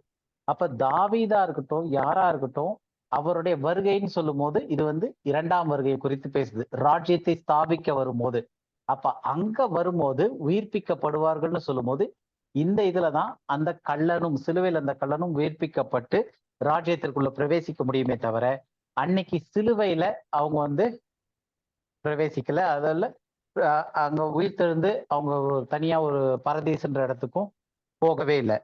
2வது, கள்ளன் வந்து இப்ப எல்லாருக்குமான நியாய தீர்ப்பு, பழைய ஏற்பாட்டு பரிசுத்தவான்ல இருந்த எல்லாருடைய நியாய தீர்ப்புகள் எல்லாமே வந்து அவங்களுடைய பாவங்கள் எப்ப வந்து நிவர்த்தி செய்யப்படுது அப்படின்னும் போது 2ஆம் வருகையில தான் வருதே தவிர, இன்னைக்கு வந்து இப்ப நமக்கு கிருபையின் காலத்துல இருக்க நமக்கு வந்து நம்ம என்னைக்கு ரட்சிக்கப்படுறோமோ அன்னைக்கே நம்மளுடைய பாவங்கள் எல்லாம் நீக்கப்பட்டு நம்ம நீதிமான் என்று டிக்ளேர் பண்ணப்படுறோம். அதாவது இந்த ரைட் டிவிஷன் சத்தியங்கள் வந்து நிறைய பேர் புரியாததுனாலதான் இந்த குழப்பங்கள். ஆனா நம்ம வந்து பைபிள் சொல்றது இன்னைக்கு நம்ம நீதிமான் என்று, நம்மளுடைய பாவங்கள் மன்னிக்கப்பட்டுருச்சு, நம்ம நீதிமான் என்று ஜஸ்டிஃபைடு, நம்ம நியாயம் தீர்க்கப்பட்டு விட்டோம். அந்த நியாயத்தின்படி நம்ம நீதிமான் ஆக்கப்பட்டிருக்கோம். நம்மளுடைய நீதி வந்து நாம் செய்த நீதி கிரியே இல்லாம தேவனுடைய நீதி நம் மீது வைக்கப்பட்டிருக்குன்னு சொல்லிட்டு பல வசனங்கள் நம்ம பார்க்கலாம். அது நம்ம அந்த பழைய ரைட் டிவிஷன் டூல்ஸ்ல அந்த இதுல போகும்போது நம்ம பார்க்கலாம். ஆனா இப்ப வந்து இந்த இஸ்ரவேலுக்கா இருக்கட்டும், இல்லாட்டி பழைய ஏற்பாட்டு பரிசுத்தவான்கள், இல்லாட்டி அந்த லிட்டில் ஃபிளாக்னு சொல்லக்கூடிய அவங்களுக்கு வந்து அவர்களுடைய நியாய தீர்ப்பு எப்ப வருது அப்படின்னா 2ஆம் வருகையில தான் வருது. அதுக்கு ஒரு வசனம் படிச்சிடலாம். அப்போஸ்தலர் 3வது அதிகாரம் 19-20. ஆனபடியினாலே கர்த்தருடைய சன்னிதானத்திலிருந்து இளைப்பாறுதலின் காலங்கள் வரும்படிக்கும் முன்னே குறிக்கப்பட்ட இயேசு கிறிஸ்துவை அவர் உங்களிடத்தில் அனுப்பும்படிக்கும் உங்கள் பாவங்கள் நிவர்த்தி செய்யப்படும் பொருட்டு நீங்கள் மனம் திரும்பி குணப்படுங்கள். இதுலயும் வந்து தமிழ்ல வந்து ஒரு சின்ன டிரான்ஸ்லேஷனோட கொஞ்சம் வித்தியாசம் வருது மற்ற இதுக்கும் தமிழுக்கும். என்ன அப்படின்னா, இங்க வந்து ஆனபடியினால் கர்த்தருடைய சன்னிதானத்திலிருந்து இளைப்பாறுதலின் காலங்கள். இளைப்பாறுதலின் காலங்கள்னும் போது மறுபடியும் இது என்ன, பாரடைஸ். இளைப்பாறுதல்ன்றது ராஜ்யம், அங்கதான் வந்து இளைப்பாறுதல் கிடைக்கும். இளைப்பாறுதலின் காலங்கள் வரும்படிக்கு, அந்த டைம் பீரியட். அப்போ இது பாரடைஸ பத்தி பேசுது, பரதீசுன்னு சொல்லக்கூடிய அந்த இடம் இயேசு கிறிஸ்துடைய அந்த ராஜ்யத்தை குறித்து பேசுது. இளைப்பாறுதலின் காலங்கள் வரும்படிக்கும் முன்னே குறிக்கப்பட்ட இயேசு கிறிஸ்துவை அவர் தேவன் உங்களிடத்தில் அனுப்பும்படிக்கும். ஏற்கனவே இந்த வசனம் சொல்லும் போது அப்போஸ்தலர் 3வது அதிகாரத்துல இயேசு கிறிஸ்து முதலாவது பிறந்து வளர்ந்து மரித்து பரலோகம் ஏறி போயிட்டார், பரமேறி போயிட்டார். மறுபடியும் அனுப்பும்படிக்கும் போது அப்ப என்ன அர்த்தம்? இது அவர் உங்களிடத்தில் அனுப்பும்படிக்குன்னா செகண்ட் கம்மிங்ல. அப்ப இளைப்பாறுதலின் காலம், அந்த பரதீசன்னு சொல்லக்கூடிய அந்த ராஜ்யம், இளைப்பாறுதலின் காலம், இதெல்லாம் வெவ்வேறு பேர்கள் வரும்படிக்கும். இயேசு கிறிஸ்துவை உங்களிடத்தில் அனுப்பும்படிக்கும்னா செகண்ட் கம்மிங்ல அனுப்பும்படிக்கும் அப்படின்னும் போது இந்த உம்முன்னு போடுது இல்லையா, உங்கள் பாவம் நிவர்த்தி செய்யும் பொருட்டு நீங்கள் மனம் திரும்பி குணப்படுங்கள்னு. அப்ப இதெல்லாம் இவர் அனுப்புறதற்காக நீங்க மனம் திரும்பி குணப்படுங்கள்ன்ற மாதிரி தமிழ்ல அர்த்தம் வந்துருது அந்த ஒரு சின்ன மொழிபெயர்ப்பினால. அப்ப இது கரெக்டா புரிஞ்சுக்கணும் அப்படின்னா எப்படி இருக்கு அப்படின்னா, ஆனபடியினாலே கர்த்தருடைய சந்நிதியிலிருந்து இளைப்பாறுதலின் காலங்கள் வரும்போது, இரண்டாவது அவர் இயேசு கிறிஸ்து உங்களிடத்தில் செகண்ட் கம்மிங் வரும்போது உங்கள் பாவங்கள் நிவர்த்தி செய்யும் பொருட்டு நீங்கள் மனம் திரும்பி குணப்படுங்கள். அப்ப என்ன அர்த்தம்னா, நீங்க இப்ப மனம் திரும்பி குணப்படுங்கள். ஏன்னா நீங்க இப்ப மனம் திரும்பினீங்கன்னா தான் கர்த்தருடைய சந்நிதியிலிருந்து இளைப்பாறுதலின் காலம் வரும்போது உங்கள் பாவம் நிவர்த்தி செய்யப்படும். அப்போ உங்கள் பாவங்கள் நிவர்த்தி செய்யப்படும் பொருட்டு மனம் திரும்புகள்னா எப்ப நிவர்த்தி செய்யப்படுதுன்னா, கர்த்தருடைய சன்னிதானத்திலிருந்து இளைப்பாறுதலின் காலங்கள் வரும்போது, ராஜ்யம் வரும்போது, முன்னே குறிக்கப்பட்ட இயேசு கிறிஸ்து அவர் உங்களிடத்தில் அனுப்பப்படும் போது, அதாவது செகண்ட் கம்மிங் வரும்போது உங்கள் பாவங்கள் நிவர்த்தி செய்யப்படும் பொருட்டு நீங்கள் இப்போ மன திரும்ப குணப்படுங்கள்னு. அப்ப பேதுரு அந்த சிறுமந்தைக்கு, லிட்டில் ஃபிளாக் அவங்களுக்கு சொல்லும் போது இப்ப நீங்க மனம் திரும்பி குணப்படுங்கள். ஏன்னா ராஜ்யம் வரும்போது, இளைப்பாறுதலின் காலம் வரும்போது, இயேசு கிறிஸ்து உங்களிடத்தில் 2வது அனுப்பப்படும் போது அந்த டைம்ல உங்கள் பாவங்கள் நிவர்த்தி செய்யப்படும் பொருட்டு. அப்ப எப்ப பாவங்கள் நிவர்த்தி செய்யப்படும் பொழுது அவங்களுக்கு, அவங்க வாழ்நாள் காலத்துல கிடையாது, அவங்க வாழ்ந்து மரித்து எல்லாம் முடிச்சு அவங்களுடைய அட்டோன்மெண்ட் அந்த 2ஆம் வருகையில தான் அவங்களுக்கு பாவ நிவர்த்தி நடக்குது. ஆனா பாடி ஆஃப் கிரைஸ்ட், இந்த கிருபையின் காலத்துல வாழ்ற கிறிஸ்துவின் சரீரமாகிய சபைக்கு என்னைக்கு ரட்சிக்கப்படுறாங்களோ அன்னைக்கே அவர்களுடைய பாவங்கள் மன்னிக்கப்பட்டு அவர்கள் நீதிமான்கள் ஆக்கப்படுறாங்க. ஒரு பெரிய வித்தியாசம். அப்ப அவர்கள் இளைப்பாறுதலின் காலம் வரும்போது தான் அவங்களுடைய பாவம் நிவர்த்தி செய்யப்படுது. The sins may be blotted out அப்படின்ட்டு இருக்கும். இங்கிலீஷ்ல படிச்சோம்னா ரிப்பன்ட் நீ மனம் திரும்பு, தேர்ஃபோர், ஏன்னா அண்ட் பி கன்வெர்டட், மனம் திரும்பி குணப்படு, that your sins may be blotted out, உன்னுடைய பாவங்கள் நிவர்த்தி செய்யப்பட்டு. எப்ப? when the time of refreshing shall come from the presence of the Lord, தேவனிடத்துல இருந்து அந்த ராஜ்யத்தின் அந்த இளைப்பாறுதலின் காலம் வரும்போது குணப்படுறதற்காக இப்போதே நீ இது பண்ணு அப்படின்னு சொல்லிட்டு வருது. ஸோ இது வரைக்கும் கிளியர் ஆயிடுச்சு இல்லையா சார்? சொல்லுங்க கார்த்திகே. இப்ப நம்ம தாவீது அந்த இதெல்லாம் குறிச்சு பார்த்தோம், கல்லறை இன்னும் இங்கதான் இருக்கு அப்படின்னு சொல்லிட்டு. அப்ப மத்தேயு 27:52-53 என்ன சார் அர்த்தம்? என்ன போட்டு படிங்க. அந்த கல்லறைகள் திறக்கப்பட்டு கல்லறைகள் திறந்து சிலர் உயிரோடு எழுந்தாங்கன்னு. ஆமா, ஆமா, அந்த டாபிக் இதுல நம்ம கன்ஃபியூஸ் பண்ண வேண்டாம். நம்ம ஏற்கனவே உயிர்த்தெழுதல் பத்தி எடுக்க போறோம். இப்ப அடுத்தது நரகம் இல்ல ஹெல் அப்படின்ற டாபிக் இது முடிச்ச உடனே வரும். அதுக்கடுத்து உயிர்த்தெழுதல்ன்ற டாபிக் வருது. உயிர்த்தெழுதல் டாபிக் வரும்போது நம்ம யார் உயிர்த்தெழுந்திருப்பாங்க, ஏன்னா அதுக்கு பைபிள் கிளியரான ஆன்சர் கொடுக்கல. ஸோ நம்ம ஒரு பெர்ஸ்பெக்டிவ்ல பார்க்க முடியும் யாரா இருக்கக்கூடும் அப்படின்னு சொல்லிட்டு. ஸோ அந்த காரியங்கள் தான் உயிர்த்தெழுப்பப்பட்டிருக்காங்க. அவர்கள் ஏன் உயிர்த்தெழுப்பப்பட்டார்கள் அப்படின்னு சொல்லிட்டு நம்ம அந்த உயிர்த்தெழுதலினுடைய டாபிக்ல படிக்கலாம். ஓகேவா? இப்ப இதுல பார்த்தோம்னா அது இன்னும் டோட்டலா கன்ஃபியூஸ் பண்ணி விட்டுரும். ஸோ எல்லாருடைய உயிர்த்தெழுதலும் எப்ப நடக்க போகுதுன்னா இயேசு கிறிஸ்துனுடைய 2ஆம் வருகையில. இயேசு கிறிஸ்து முதற்கனியா உயிர்த்தெழுந்தாரு. ஆனா ஒரே ஒரு இடத்துல இயேசு கிறிஸ்துவனுடைய அந்த நீங்க இப்ப படிச்சீங்க இல்லையா, கல்லறைகள் திறக்கப்பட்டு உயிர்த்தெழுந்து பரிசுத்த நகரத்தில் காணப்பட்டார்கள்னு, அதை நம்ம உயிர்த்தெழுந்த டாபிக் படிக்கும் போது அதோட சேர்த்து நம்ம படிப்போம். அது யாரு என்னன்றது ஓரளவு பார்க்கலாம். ஓகே, வேற ஏதாவது கேள்விகள் இருக்கா? ஏன்னா மீதி இன்னும் ரஷ்அப் பண்ணாம அடுத்த பாயிண்ட் நம்ம நெக்ஸ்ட் வீக் கூட வச்சுக்கலாம். மணி இப்போ 7:30 போகுது. வேற ஏதாவது இதுல டவுட்ஸோ கேள்விகளோ ஏதாவது இருந்தா கேளுங்க.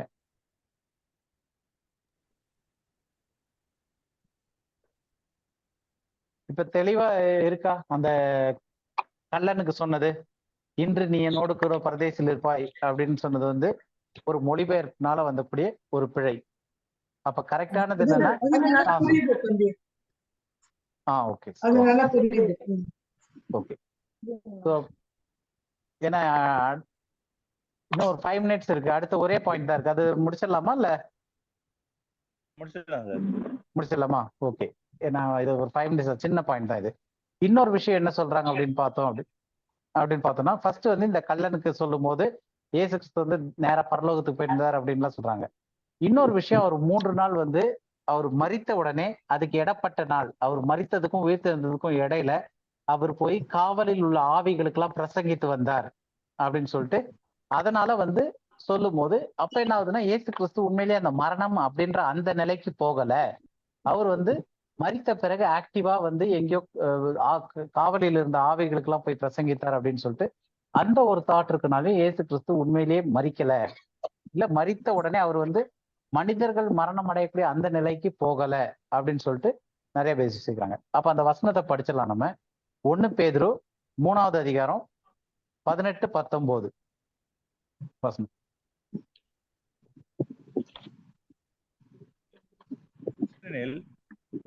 கிறிஸ்துவும் நம்மை தேவனிடத்தில் சேர்க்கும்படி அநீதி உள்ளவர்களுக்கு பதிலாக நீதி உள்ளவராய் பாவங்கள் நிமித்தம் ஒரே தரம் பாடுபட்டார்.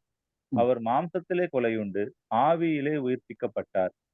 அந்த ஆவியிலே அவர் போய் காவலில் உள்ள ஆவிகளுக்கு பிரசங்கித்தார். இது வந்து முக்காவாசியான பேர் வந்து இயேசு கிறிஸ்து மரித்த பிறகு அவர் போய் காவலில் உள்ள ஆவிகளுக்கு பிரசங்கித்தாரு, உயிர்த்தெழுறதுக்கு முன்னாடி அந்த 3 நாட்கள்ல அதை செஞ்சாருன்ற மாதிரியே சொல்லிட்டு இருக்காங்க. ஆனா இதுல முக்கியமா அதுலயே போட்டிருக்கு என்ன அப்படின்னா, தெளிவா வசனத்தை பார்த்தாலே தெரியும் நமக்கு. கிறிஸ்து மாம்சத்தில் கொலை உண்டார், ஆனால் எதுல உயிர்ப்பிக்கப்பட்டார்? ஆவியில் உயிர்ப்பிக்கப்பட்டார். அந்த ஆவியிலே அப்படின்னு தெளிவா இருக்கு. அப்ப அந்த ஆவியிலே என்ன, எந்த ஆவி? அதுக்கு முன்னாடி எப்ப ஆவியிலே உயிர்ப்பிக்கப்பட்டார் இருக்கு. அப்ப அந்த உயிர்ப்பிக்கப்பட்ட ஆவியிலே அவர் போய் காவலில் உள்ள ஆவிகளுக்கு பிரசங்கித்தார். தெளிவா இருக்கு. ஏன்னா அப்ப அவர் வந்து மாம்சத்திலே கொலையுண்டு ஆவியில் உயிர்ப்பிக்கப்பட்டார்னா, மாம்சத்தில் கொலையுண்டு ஆவியில் உயிர்ப்பிக்கப்பட்டாருக்கு இடையில எவ்வளவு டைம் இருந்துச்சு? 3 நாள் இருந்தது. 3 நாள் இரவும் பகலும். அப்ப அந்த 3 நாள் இரவும் பகலும் மாம்சத்தில் கொலையுண்டு 3 நாள் இரவும் பகலும் அவர் பூமியினுடைய தாழ்விடத்துல மரித்து இருந்த நிலைமையில இருந்த பிறகு தேவன் அவரை ஆவியில் உயிர்ப்பித்தார். அப்ப உயிர்ப்பிக்கப்பட்டது எப்ப அப்படின்னா, அவர் ஆவியில் உயிர்ப்பிக்கப்பட்டது 3 நாள் இரவும் பகலுக்கு அப்புறம். அவர் உயிர்ப்பிக்கப்பட்ட பிறகு அந்த ஆவியிலே, அதாவது அந்த உயிர்ப்பிக்கப்பட்ட ஆவியிலே அவர் போய் காவலில் உள்ள ஆவிகளுக்கு பிரசங்கித்தார். அப்ப இது நிச்சயமா வந்து இயேசு கிறிஸ்துவனுடைய மரணத்திற்கும் உயிர்த்தெழுதலுக்கும் இடைப்பட்ட நேரத்துல நடந்தது கிடையாது. எல்லாரும் சொல்ற மாதிரி இது வந்து இயேசு கிறிஸ்துவனுடைய மரணம், 3 நாள் அவர் மரித்த நிலைமை இரவும் பகலும், அதுக்கப்புறம் அவர் உயிர்த்தெழுந்த பிறகு எந்த ஆவியினால் உயிர்த்தெழுப்பப்பட்டாரோ ஏன்னா உயிர்த்தெழுந்த பிறகு அவருக்கு ஆவிக்குரிய சரீரம் வந்துருச்சு.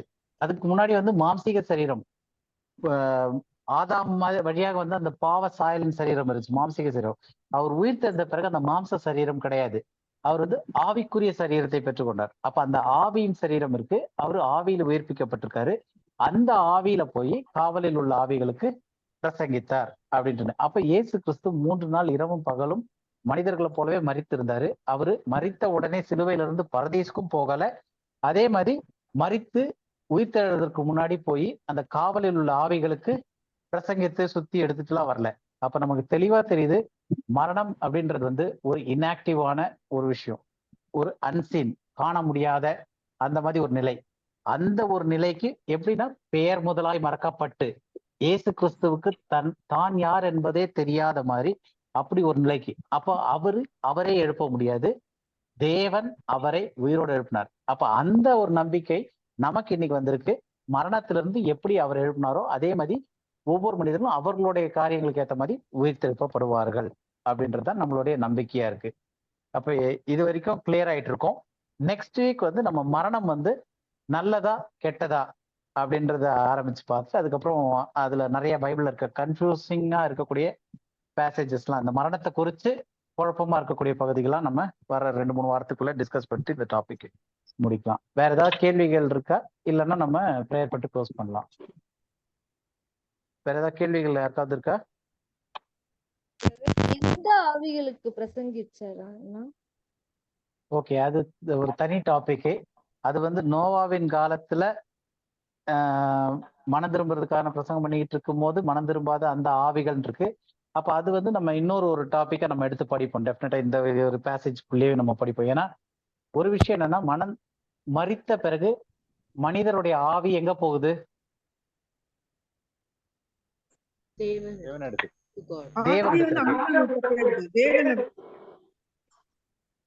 ஹலோ, ஆவி தேவனிடத்துல ஆவி தேவனிடத்திற்கு போகுது.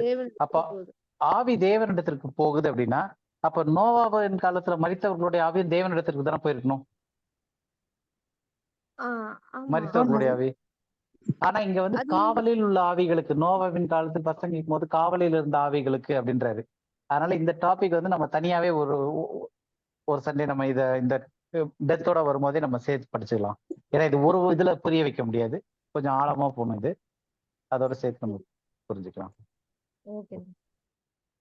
வேற ஏதாவது கேள்விகள் இருக்கா? Brother, and the verse 23 of chapter 1, 1 Corinthians 15, but every man in his own order, Christ the first fruits, afterward they that are Christ that is coming. The they that are Christ la nammalu irukromla, body of Christ irukurom. Hopefully. ஏன்னா we are also belong to Christ.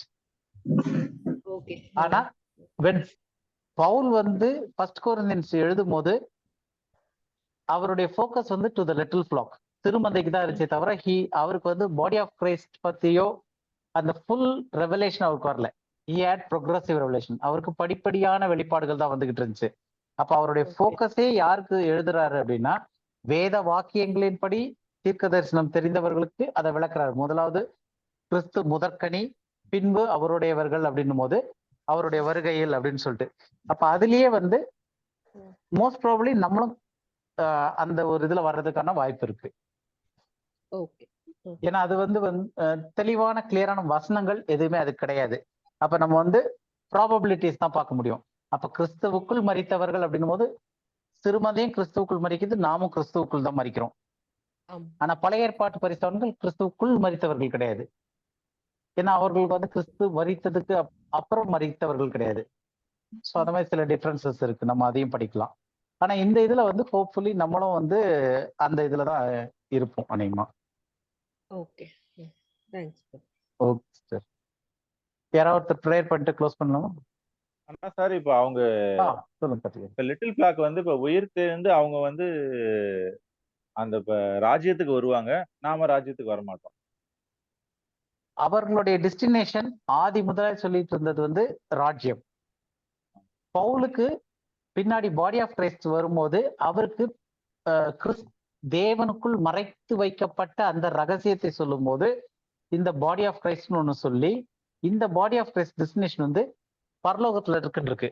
உன்னதத்தில் தேவனோடு கூட வீற்றிருக்கிறீர்கள், உன்னதத்தின் சகல ஆசீர்வாதத்தினாலும் உங்களை ஆசீர்வதித்து வைத்திருக்கிறார். அப்ப நம்மளுடைய இலக்கு எல்லாமே வந்து பரலோகத்தை நோக்கி போக்கஸ் சொல்லியிருக்கு. அவர்களுக்கு எல்லாமே வந்து இந்த பூமியில 1000 வருஷம் நிலையான ஆட்சி இருக்கும், அதுல ஆளுகை செய்வார்கள் அப்படின்ட்டு இருக்கு. அப்போ 2 பேருடைய டெஸ்டினேஷன் தனித்தனி. அப்ப நம்ம வந்து ஒரு இடத்துல ஒரு ட்ரெயின் ஏறுறாங்க அப்படின்னா, ட்ரெயின் ஏறுற எல்லாருமே வந்து ஒரே ஸ்டேஷன்ல தான் போய் இறங்கணும்னு அவசியம் கிடையாது. அப்ப அந்த ட்ரெயின் ஏறுறவங்களுக்கு வந்து 2 விதமான ஸ்டேஷன் போகுது அப்படின்னா, ஏறுற ஸ்டேஷன் ஒன்னா இருக்கலாம், பட் போய் இறங்குற ஸ்டேஷன் வேற வேற இல்லையா? புரியுதா உங்களுக்கு? புரியுது. ஒரே இடத்துல ஏறுவாங்களா இருக்கலாம், இறங்குறது வந்து 2 டெஸ்டினேஷன் பாயிண்ட்ல 2 வேற வேற இதுல இருக்கு. ஸோ அதனால லிட்டில் ஃப்ளாக்கும் இயேசு கிறிஸ்துவனுடைய செகண்ட் கம்மிங்ல அவங்களும் உயிர்த்தெழுப்பப்பட்டு வர்றதுக்கு இது இருக்கு. அதே மாதிரி பாடி ஆஃப் கிரைஸ்டும் அதே டைம்ல வந்து இவங்களுடைய டெஸ்டினேஷன் வந்து 1000 வருஷ ரசாட்சியாகவும், பாடி ஆஃப் கிரைஸ்டோடைய டெஸ்டினேஷன் வந்து பரலோகத்திலையும் இருக்கும். அப்ப அந்த பரலோக ராஜ்யமும் பாடி ஆஃப் கிரைஸ்ட்க்கு சொன்னப்பட்ட பரலோகமும் வேற வேற. திரும்ப கேளுங்க, கட்டாயம் வந்துருச்சு. இந்த பரலோக ராஜ்யமும் பாடி ஆஃப் கிரைஸ்ட்க்கு சொன்ன பரலோகமும் வேற வேற.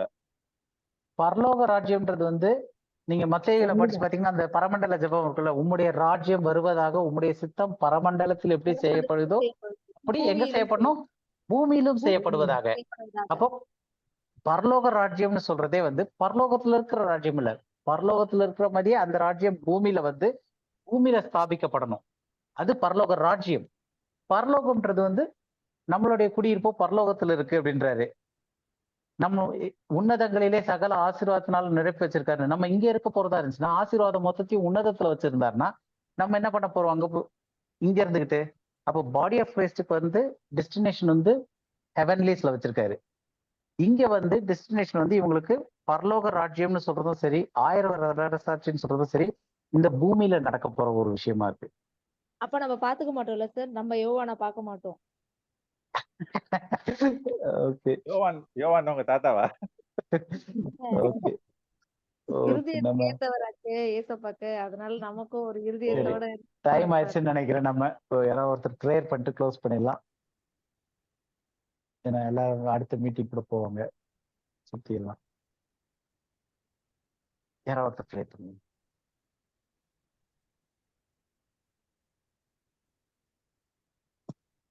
கண்மணி ப்ரேயர் பண்றீங்களா?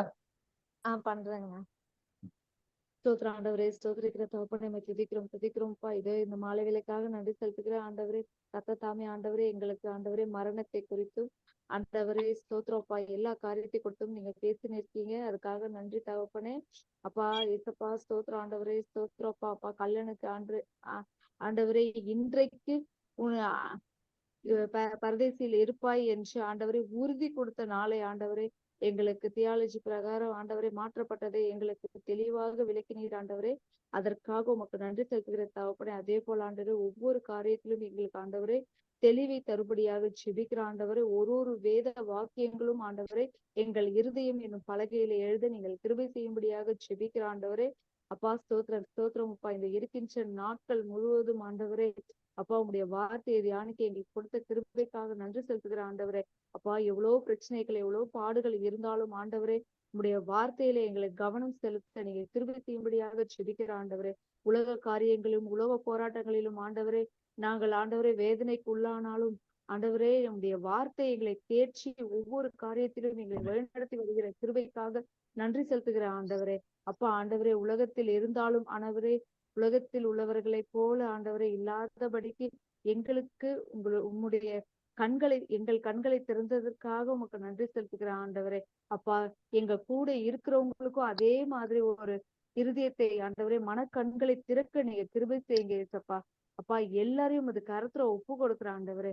அப்பா ஸ்தோத்திர ஆண்டவரே, எல்லா காரியத்தையும் அது கருத்துல ஒப்பு கொடுக்குற பொறுப்பெடுத்துக் கொள்ளுங்க, வழிநடத்துங்க. குறிப்பாக ஆண்டவரே அப்பா லூயிஸ் சாருக்காகவும் தமிழ் அண்ணாக்காகவும் இந்த ஜெப கூடுகையில இந்த பைபிள் கூடுகையில இருக்கக்கூடிய ஒவ்வொருவருக்காக ஜெபிக்கிற ஆண்டவரே. அப்பா ஸ்தோத்திர ஆண்டவரே, அவர்களுக்கு எவ்வளவு காரியங்கள் இருந்தாலும் ஆண்டவரே உம்முடைய வார்த்தையின் மேல் வாஞ்சை கொண்டு ஆண்டவரே இம்மட்டுமாய் ஆண்டவரே ஒவ்வொரு வாரமும் எங்களுக்கு வழிநடத்தி வருகிறதற்காக உமக்கு நன்றி செலுத்துகிற ஆண்டவரே. அப்பா இன்னுமாக இப்பேற்பட்ட இருதயங்களை எங்களுக்கு கொடுக்கும்படியாக ஜெபிக்கிற ஆண்டவரே. இப்பேற்பட்ட அநேக இருதயங்களை எங்களுக்கு கொடுக்கும்படியாக ஜெபிக்கிற ஆண்டவரே. அப்பா மேலுமாக இந்த கிளாஸ் தடைப்படாம நடக்க நீங்க கிருபை செய்யுங்க. எல்லா துதி கன மகிமை எல்லாவற்றையும் என் மீட்பெறும் ரட்சகருமாகிய இயேசு கிறிஸ்து நாமத்தினாலே எடுக்கிற நல்ல பிதாவே, ஆமென்.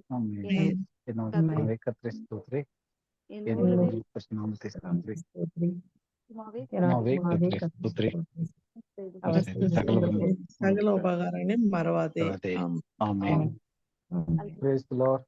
Praise the Lord.